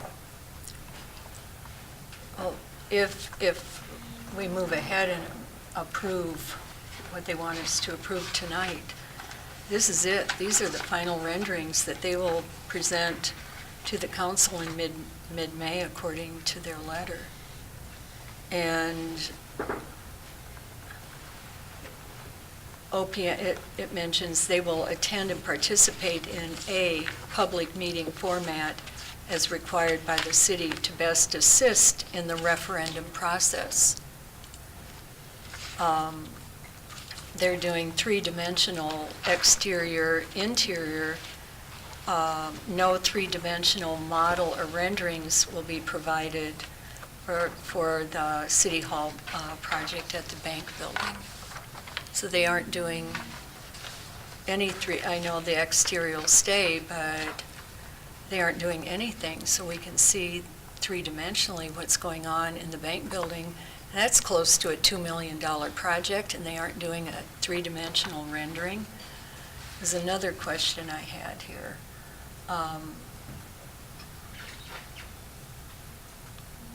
I'd like to have them come and I'd like to ask them questions about their next steps. So we stay on track and, It says three-dimensional exterior graphic rendering. yeah. Three-dimensional interior graphic rendering will be provided of the library project. Yeah, and then Yeah, it says none no of this- three-dimensional will be provided Provided for at the the bank. City Hall project at the bank. So this is getting the final rendering done to get ready for a referendum. How much were they able to cut out from City Hall area? Or was that all encompassing what you had offered to them? There was that they, with OPN came up with, Yeah, they very limited. limited. And it was stuff that we had early on as staff. For example, they suggested eliminate the staff entrance, which is $15,000. Well, we have workers that come in with muddy boots, Right. and we don't want them coming right through the main entrance because that's just a cleaning nightmare. And so some of these we've kind of eliminated early on as I went through the initial review. But there was some small reductions.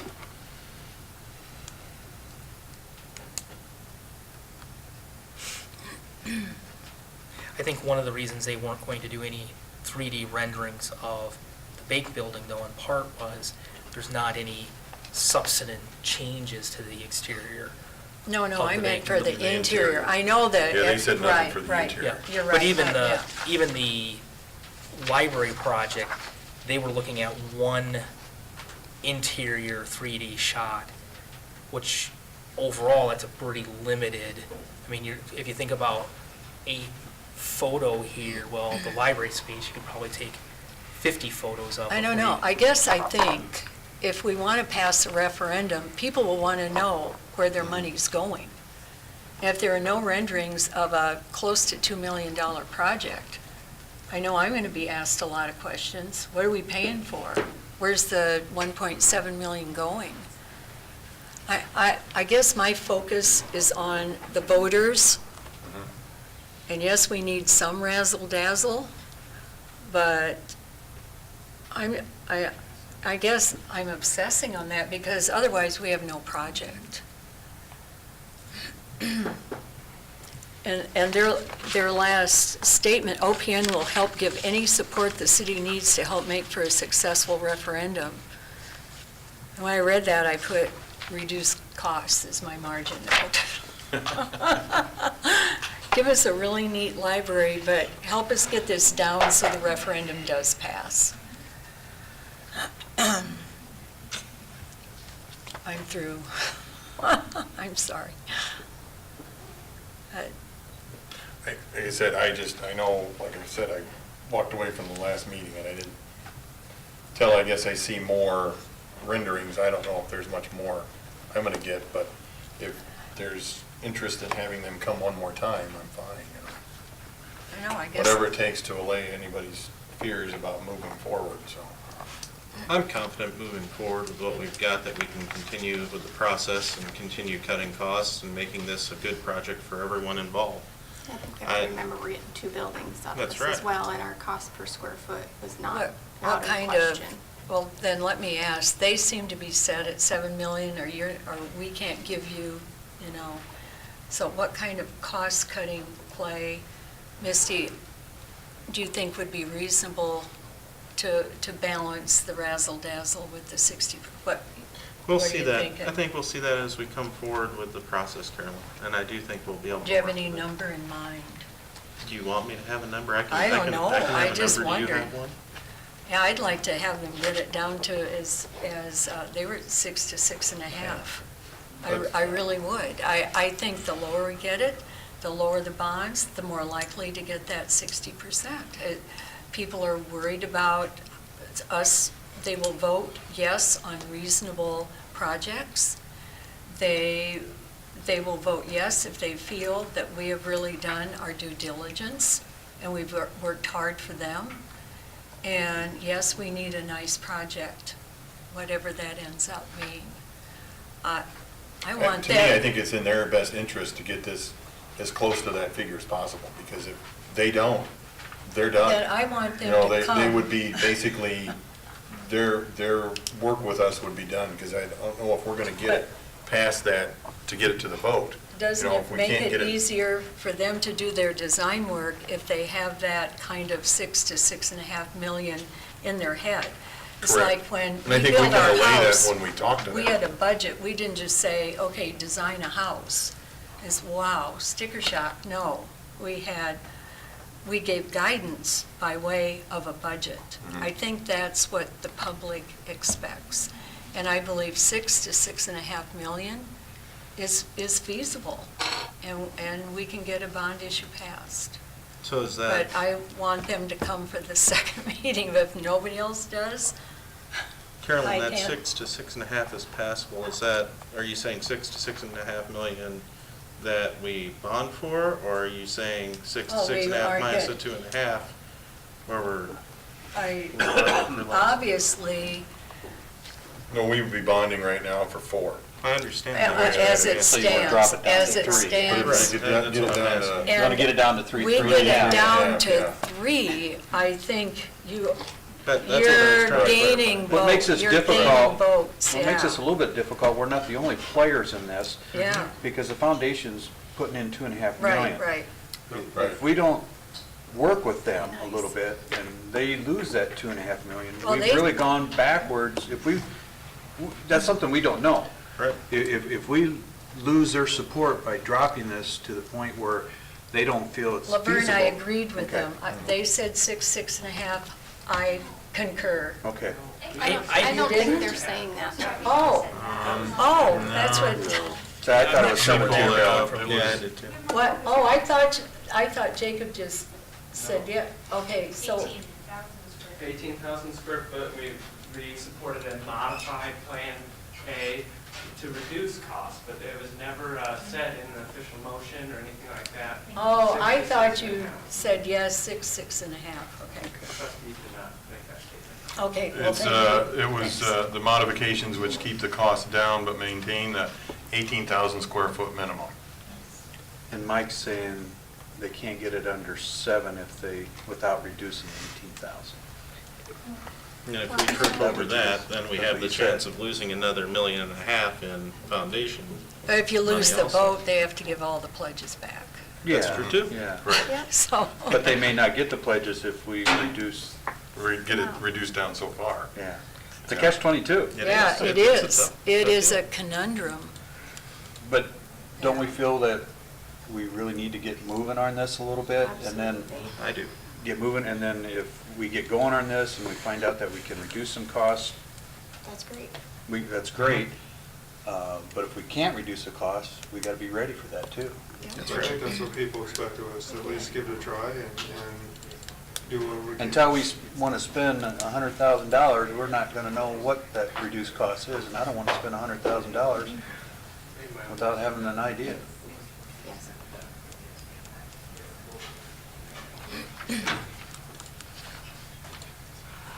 I don't believe there's a person on this council who won't keep watching costs and trying to do what we can to help the process along, nor our staff. Was it a sticker shock? Yeah. You bet. Created the whole issue. No, I would agree. I think we could have had sticker shock if we'd have come in at half of 7 million or 8 million, whatever you want to say it might be. You know, though, I think the biggest sticker shock came in with additional to get the city hall line. I think That's right. I don't think any of us expected it to be that high. I mean, that's where the biggest sticker shock came in. Moving City Hall over to the bank and remodeling the bank. And the project as a whole suffering because of that sticker shock. And we really can't wait too much longer, because that bank, they're gonna wanna know. If we delay this too long and we lose that option, then that's not a good deal. Yeah, I think this is a beautiful project that we can get for this. And when you look at two buildings, You know, that's ultimately is gonna be the voters' decision. That's right. Correct. Yeah, that's Yep, right. they will have the final say. I think we need to keep moving. But I think we can still keep pushing OPM to get it less expensive. when you upgrade one that's in their best interest to do it. What do you need from us, Mr. Mayor? I think we need a motion to approve the additional services request from OPM. That's what I'm gathering. Correct. Well, at some point, if that's the project you're going to move forward with in the short term, I mean, I think kind of Need I to mean, get go back to them the, moving. I think back to the original question is, what is the projects you want us to take on in the near term and long term? Is this a list of projects? And is it something you want Well, I guess- undertaken in the short I term? guess here you have resolution approving an additional services request with OPM and a letter of agreement with FEH. That's what I had in here, so. Yep. But the first question is contingent before you move to that is, what are the projects you want to undertake? So if you're, Okay. if I get you this right, if we wanna move ahead with the City Hall Library project now, you're asking, do we wanna attach anything with that at the August vote? Is that what you're asking? No, not per se, but If we're gonna have something else that we wanna have onto the August vote, you're gonna need to know that now.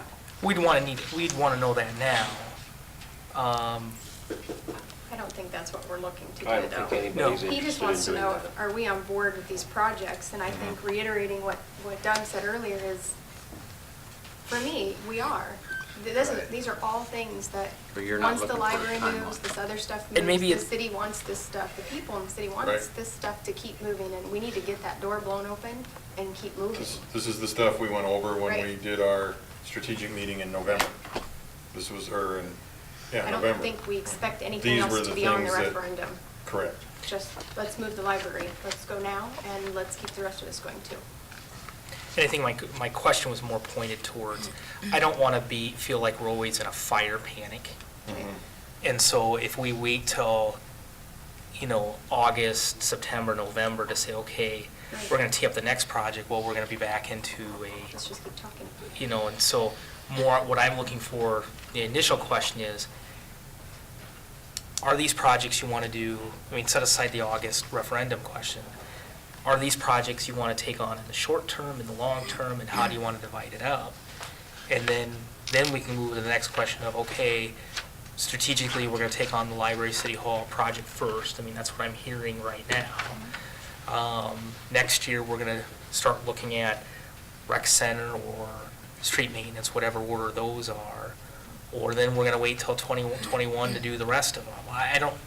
It would be nice to know some direction of what, we've never heard from council on how you want to proceed forward on these projects.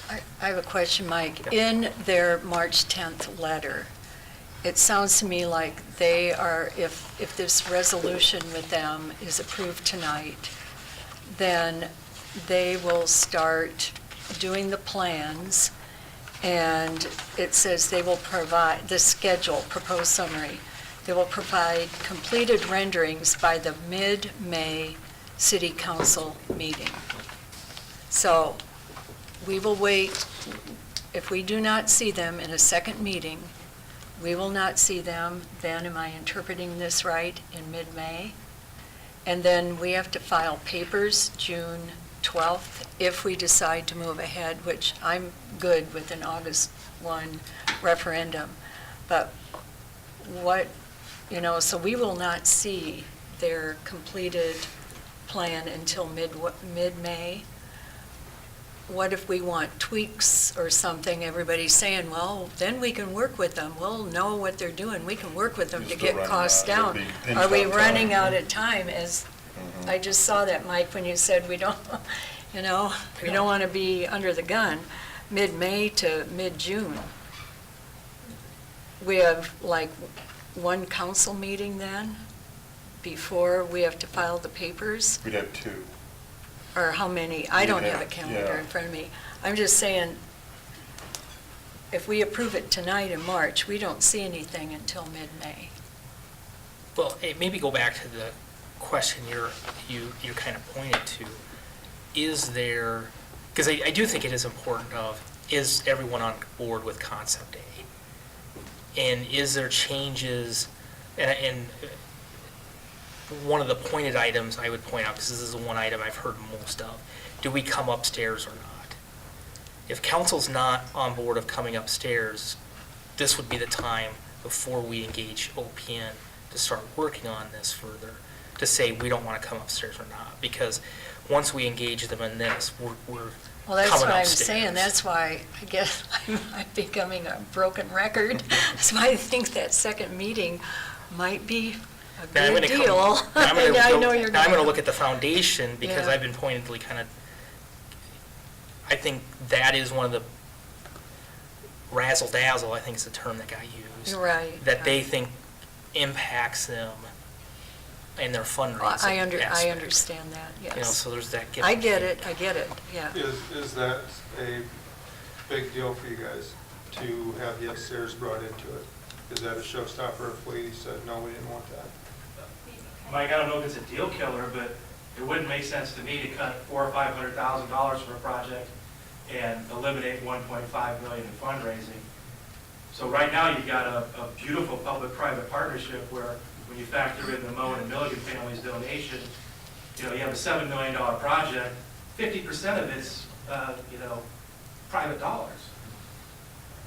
I'm not saying there can't be some, more streamlining, that makes, sense to maybe pursue some of that, but if you begin cutting it too much, then we're not going to be able to raise $2.5 million, and if you end up with an extraordinarily streamlined project, then I can tell you that the foundation probably will not even release the $700,000 that it already has, and the entire project will be paid for by the taxpayers. So you could have this project, which is a terrific project, fail, and then you come back in a couple of years or whenever with a $3 million project or $4 million project that's funded 100% by taxpayers. So the taxpayers get a bigger hit for a project that's 60% of what we're looking at right now. So I think that's the answer to your question. The football field, they kept at it, and they kept at it, and tried to They reduce kept it down. cutting.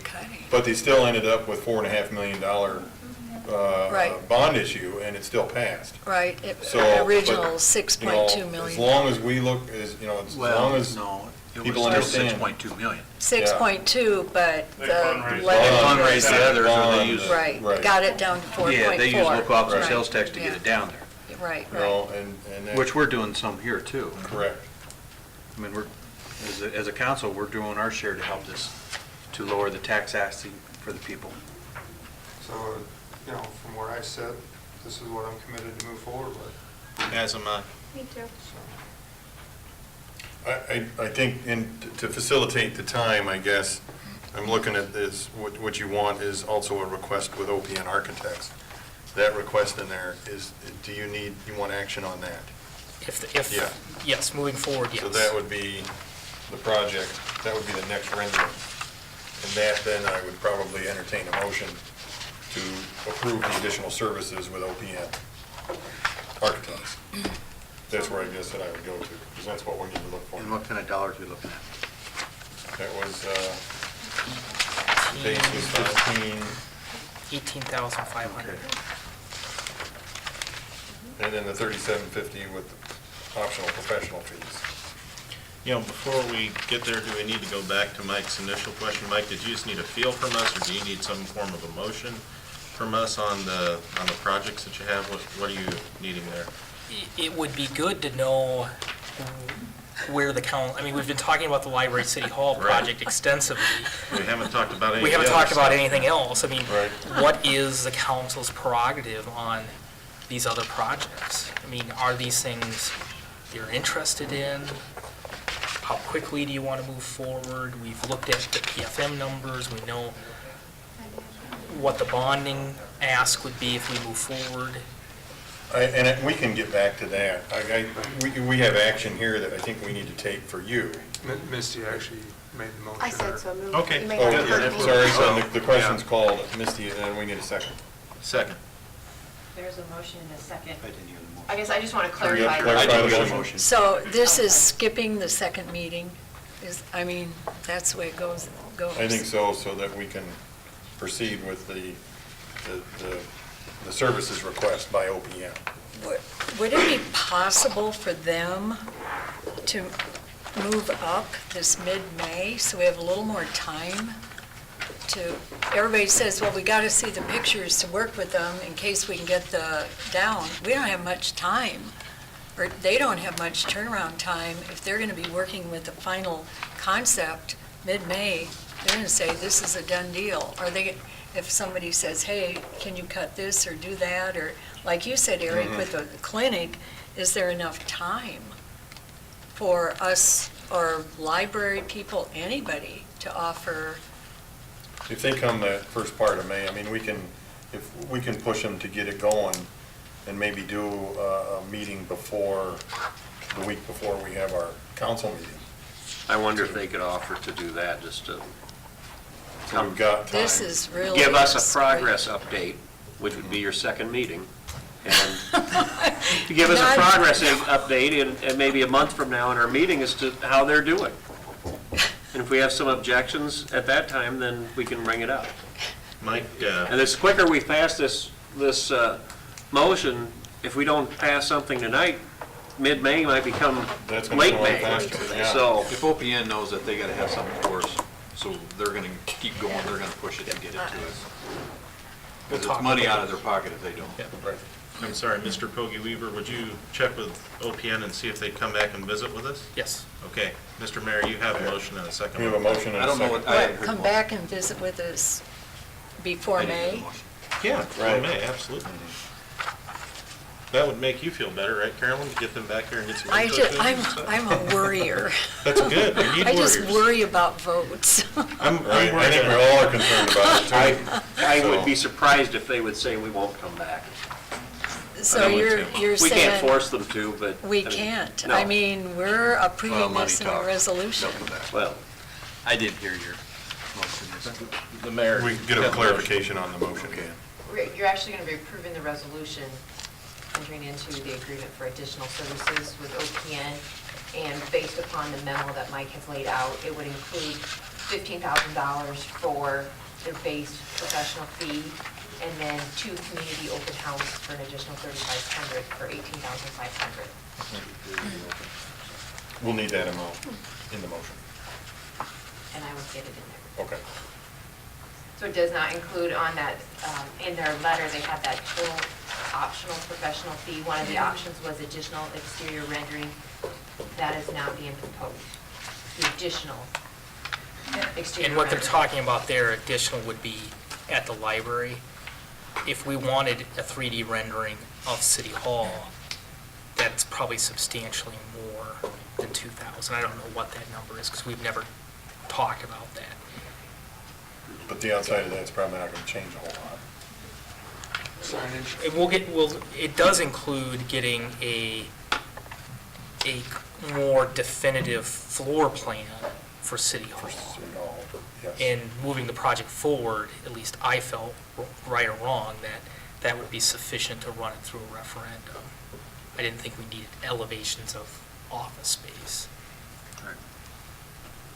But you didn't feel a 3D picture would? I didn't know what Would that be would helpful. communicate over a floor plan. Now, certainly if the council feels differently, we can talk with OPN and Well, the library might need some materials for fundraising for them. Do you all 3D need drawings a, might help do you need a for them. 3D drawing of the interior of City Hall to sell to your donors? No, they probably needed it, they needed it as a library. I think if we want a 3D rendering of what it's going to look like, if memory serves right, we can probably walk downstairs and take a look. We're transposing this over to there. Depends on what that costs, No. too. If that's all we're doing, it's costing a heck of a lot. I still think that's true, too. Yeah. 1.7, I want at least one picture. Okay. Okay, So- motion and a second? We have a motion and a second. Dirks? Yes. Fleshner? Yes. Seaman? No. Base? Yes. Haley? Yes. Cox? Yes. Motion is approved. Do you, then you want also the FEH design, you have some discussion with that. We've got that one on the agenda also. Well, obviously, depending on how the council wants to proceed with the other projects, in particular with the rec center in the near term, if it's a near-term project you want to, and I'm not saying referendum in August, we want to start, we'd like to have more lead time than be presenting stuff to you in May before a decision in June. So certainly, if the rec center in its entirety, those three projects are stuff you want to see done in the near term, then I would suggest there's a professional service agreement with FEH that the council could consider approving this evening. It should be fine near term. I would say in the next 3 years. My only concern on it is the East Side Addition Rec Center. I'm not a big believer in that one myself, but it's just my 2 cents worth. It's a concern, or? As a concern, yeah. Just I'm not one that's ready to move forward with that. Okay. Yeah, I agree with you, Mike. I had that X'd out to save 2 million. Yeah. And to move up the maintenance building. I mean, the bonds are comparable, 1.7 for the maintenance building, 1.9 for the east side. I think we all want to take care of the facilities we have, and that's been a priority for a while, and I think that needs to be on the front burner soon. Near term, next 3 years. What's the timeline Without and vision question, for? Matt, Oh, go ahead. within 3 years, certainly for the street maintenance building. And I would say that of the rec center options, my sense is that building costs for a swimming pool are going to fly up a lot faster than an indoor addition, an east side addition. Those Oh, yeah. costs would be, I think they're steady, and I think Laverne and I know just from things that type of facility we worked on before, it didn't go up that much year to year, but we've already seen that pool has gone up pretty drastically already, and I would prefer to see that project sped up and East Side Addition slowed down, for that reason. I think it'd save us money in inflation costs, if we're going to do one or the other. And pool remodel. The pool remodel is the one I'd rather go first. Yeah, that Would- has a big impact on a lot of people. And I hear more people concerned about, although I've also had people very interested in that East Side Addition, because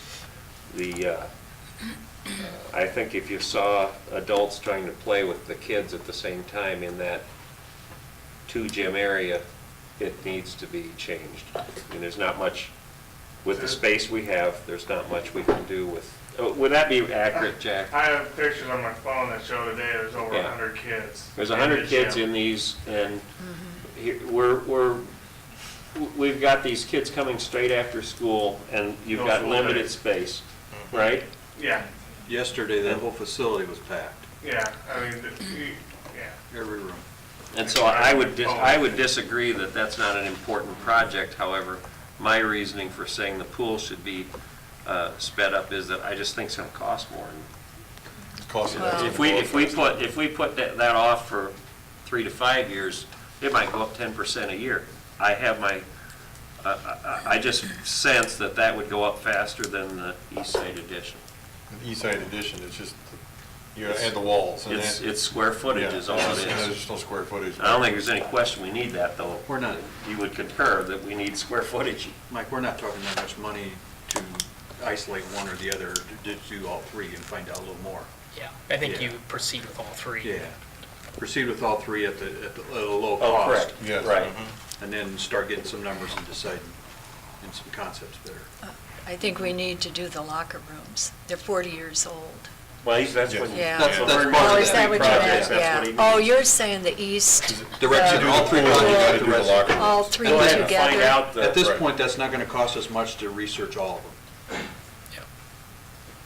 Yeah, right, right. So the pool, the I- locker rooms, and the I street would agree. maintenance building. And From FED. initially, All of You know, it's the locker separate. rooms are going to go up faster, too. oh, my gosh, yes. But The plumbing Jack, and all this, I'd say just.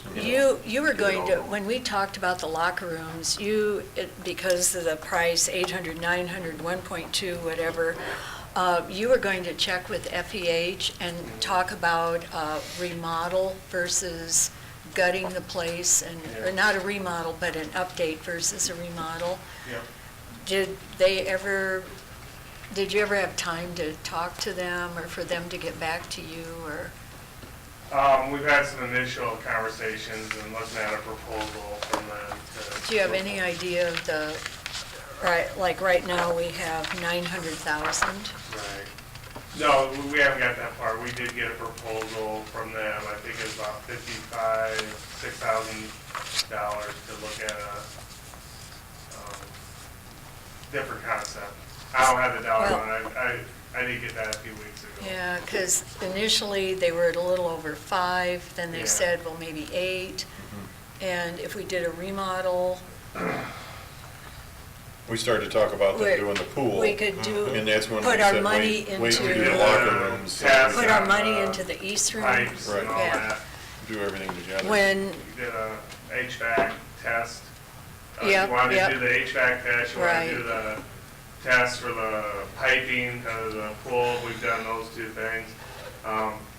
We have gone back in the last 3 weeks and asked FEH to refine their proposal and look at new flooring, and some of those items. Okay. I don't have it right here in front of me, but that was given to me.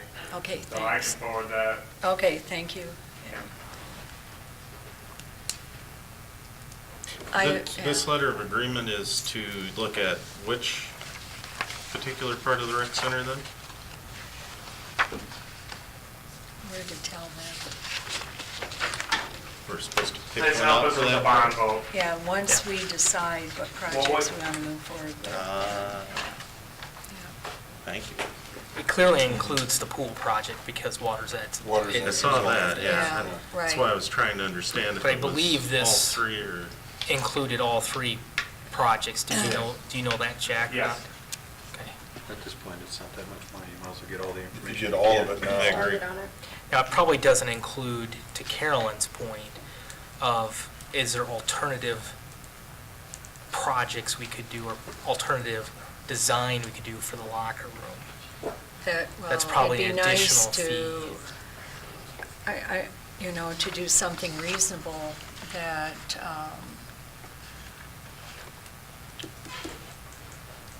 instead of spending 900,000, I mean, initially it was 5, wish we could get it to 6, 650. And this, I have it on my phone here, the proposal is for $3,800 from FEH.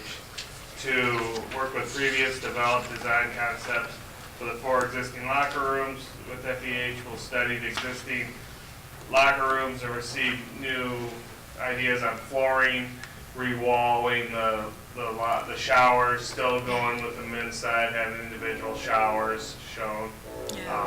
Just a little bit lighter of a facelift. And refresh the walls and get a little bit more I privacy. think people would be happy with that, Jack. Yep. Wouldn't have to include We don't want it. to do a whole big You know investment. anything you needed from us? I don't know if you want to do a whole great big investment in the locker rooms if you go in and we redo the pool project. Because that was the whole intent. We were going to do that, and then the pool project came up. We decided to tamper back on the locker rooms because we didn't know how much that was going to affect. Well, then it got So- to 800,000 and you need a boat. But, correct, but that being said, we still, the pool thing came up, and it was like, well, Right. wait a second. If we gotta have more square footage for the locker rooms, let's not sink 800,000 in the locker rooms, only to say, now we gotta tear all that out and redo it. So, Right. you know, for now, One thing we've learned since we had that initial conversation is you don't need to, by code, need to add showers. You do need toilets and urinals. Those are the things, when we increase the Square square footage footage of of the about pool. 5,500 square feet. And looking into that, you probably want to add some toilets into the new areas that you're developing. Okay. So we should be okay. we should All be right, okay just to good. do a separate locker room project. Go ahead. Yep. FEH is asking for 15,000 and 3,800 to do a can't we just get them to do one fee? Well, and that was going to be my comments. I think I have good direction now, and you want to move forward on these projects. We'll work with FEH next week, or in 2 weeks, we'll bring back, maybe 4 weeks, we'll bring back a new proposal from FEH, and we'll consider it at that time. Okay. Thank you. So it'll be three. Do you need a motion to that effect? Nope. Nope, okay. Just don't take action. All right. All right, so we are done with capital projects.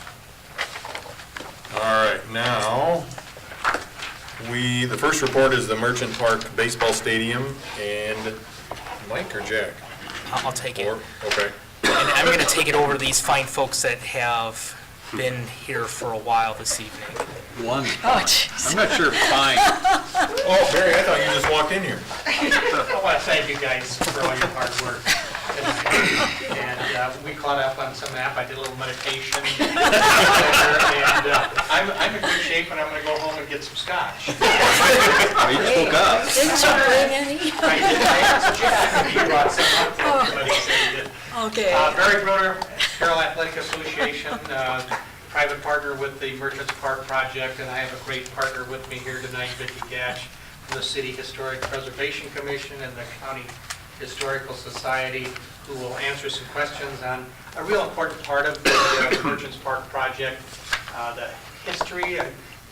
We tend to forget where all these buildings and areas come from in our lives and in our community, and I'll turn it over to Vicki. But I want to thank you, and I want to thank Jack and his crew, Scotty Parcher and Andy Snyder and Randy is pitching in, and then the chief. We have everything wide open down there during construction, and his guys have been keeping an extra close eye on things. We just dropped off a pile of rocks. You can notice that. Those will be fine. Those will be fine. Yeah. I'm going to turn it over to Vicki, so we can get some approval, because we have to have these things made. You've all received copies of them, so Vicki, it's yours. This is the actual size that they will be, and there are 6 of them. They are going to be made the same way that the ones that the Historical Preservation Commission is doing on the downtown street buildings. That hard plastic Yes. placard thing. It's actually, Okay. it's printed on a plastic, and then it's attached to metal, and then to wood, and then it has a coating on it. And if you look at the ones that are on the kiosks downtown on Highway 30, they've been up for, 5 or 6 years already, and they're in perfect condition. It's the same kind of material, and these are going to be more inside anyhow. than the others. And you've got in the packet all the different ones that we've done here. The information came from Carroll High and Kemper yearbooks, from old postcards. Barry had a great collection of pictures. Chris Whitaker took a good selection of pictures too. And it's just a whole variety of information about what the museum is, or the stadium has been used for. In addition, we've got a temporary display that will go up, and I'll pass these around. There are 13 collages, I guess you might call, of the process that they used in putting this together, which I found really fascinating. I wish Ed Lawler was still here because he was the commander-in-chief of the convicts that did the demolition, but he had to leave early. What are they going to be made out of that they're durable? They're printed out of plastic, which is attached to a metal backing, which is attached to a wood surface, or like a PVC kind of surface, and then it has a coating on it that protects it. Ultraviolet, from ultraviolet. Yeah.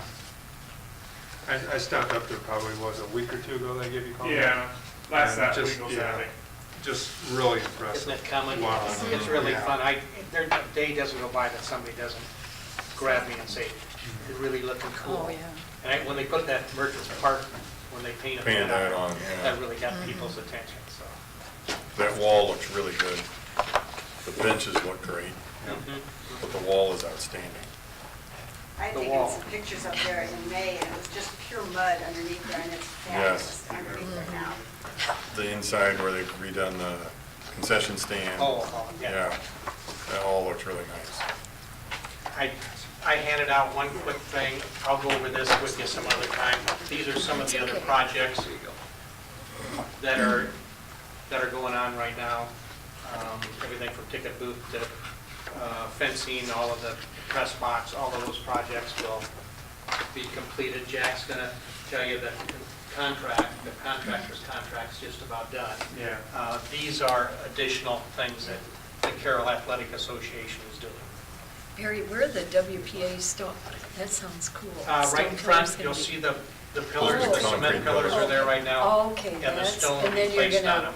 That's what put those rocks stone- are doing Oh, down there. Yeah, that's big what pile the- of rocks. Yeah, a lot of rock. You don't plan on Fields, replacing the they're chicken called wire, do you? field stones. The chicken wire, Yeah. it's replaced, you mean, Yeah, inside. yeah, on the inside, we're gonna use that. Well, it must have just been recently, because as I said, when it's up there, it's like the older stuff. Well, I mean, It's the old. it's the old stuff, but yeah. Yeah. And- I mean, it looks nice, don't get me wrong.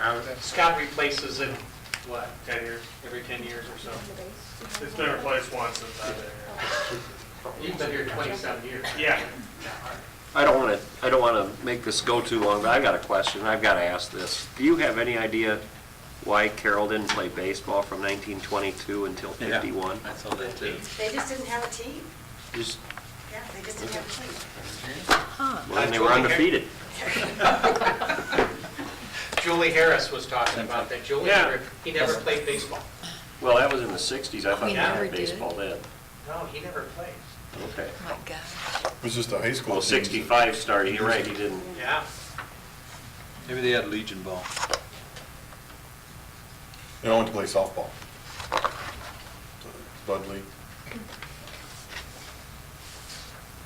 So I guess we need approval, unless you guys have any corrections or changes. I'd like you to blow up the pictures of my two boys here a little bit. I told you that. I knew you did that on purpose. There's two sets. Oh, there's two, oh. No, they're different. They're different pictures. There's still two on it. Oh, How many, six Sorry. signs, that's what I thought you said. how many signs are there gonna be total? Six. Kind of a number. One about the tournaments, we think will go on the back of the ticket booth. The Kemper one and the Carroll one will go in their respective tunnels. The other ones will go inside the, like by the women's restroom and by the concession stand in those areas.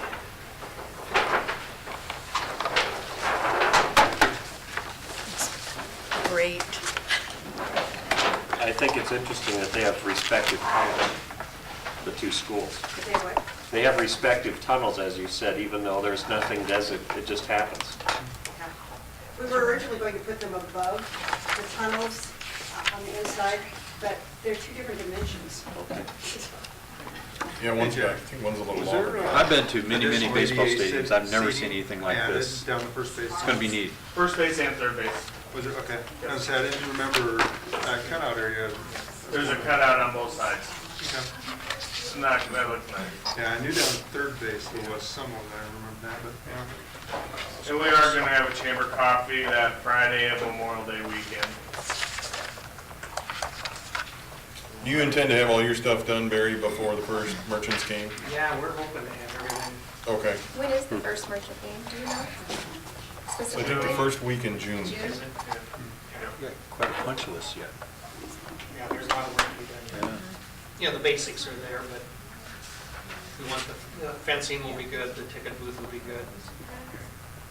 The pilings, the pillars, that sort of stuff, press box. Looks like Barry's getting ready to leave. I move that we approve the proposed historical signage for Merchants Park Baseball Stadium. Second. There's a motion and a second. Fleschner? Yes. Dirks? Yes. Base? Yes. Seaman? Yes. Haley? Yes. Cox? Yes. Motion is approved. Thank you. Thank you. Thank you. Thank you. The next report is the Merchants Park Baseball Stadium renovation certificate of substantial completion, 2017, and Jack. Thank you, Mayor. Tonight we have, the certificate of substantial completion as of March 3rd. That was brought forward by the engineer in this project, Shive Hattery. That was a suggestion. The building, and the last thing we're really waiting on before we did this was have all the doors locked. And they came down on March 3rd and got all those keys and everything, so everything's locked down there now. The punch list, some of these things since the February 8th announcement has been done. There's just a few minor things yet. There's some touch-up paint they need to do, a little bit of cleanup. They were there last week during a nice day and did a lot of the cleaning, but this list is been taken down quite a bit too. So we'll have a final punch list here with them probably in another 30 days, but it'll be a lot less. So I would recommend accepting the facility as of March 3rd, 2017.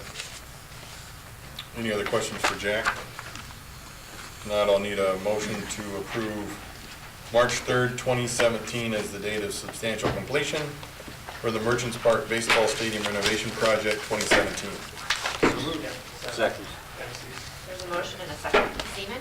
Yes. Fleschner? Yes. Cox? Yes. Haley? Yes. Base? Yes. Dirks? Yes. Motion is approved. Thank you.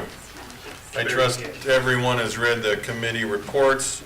I'd like to congratulate the Kemper Knights on their third place finish. And I would also add some comments. Randy, I've had a multitude of individuals thanking the city again for cleaning the streets and getting stuff going. Thank you.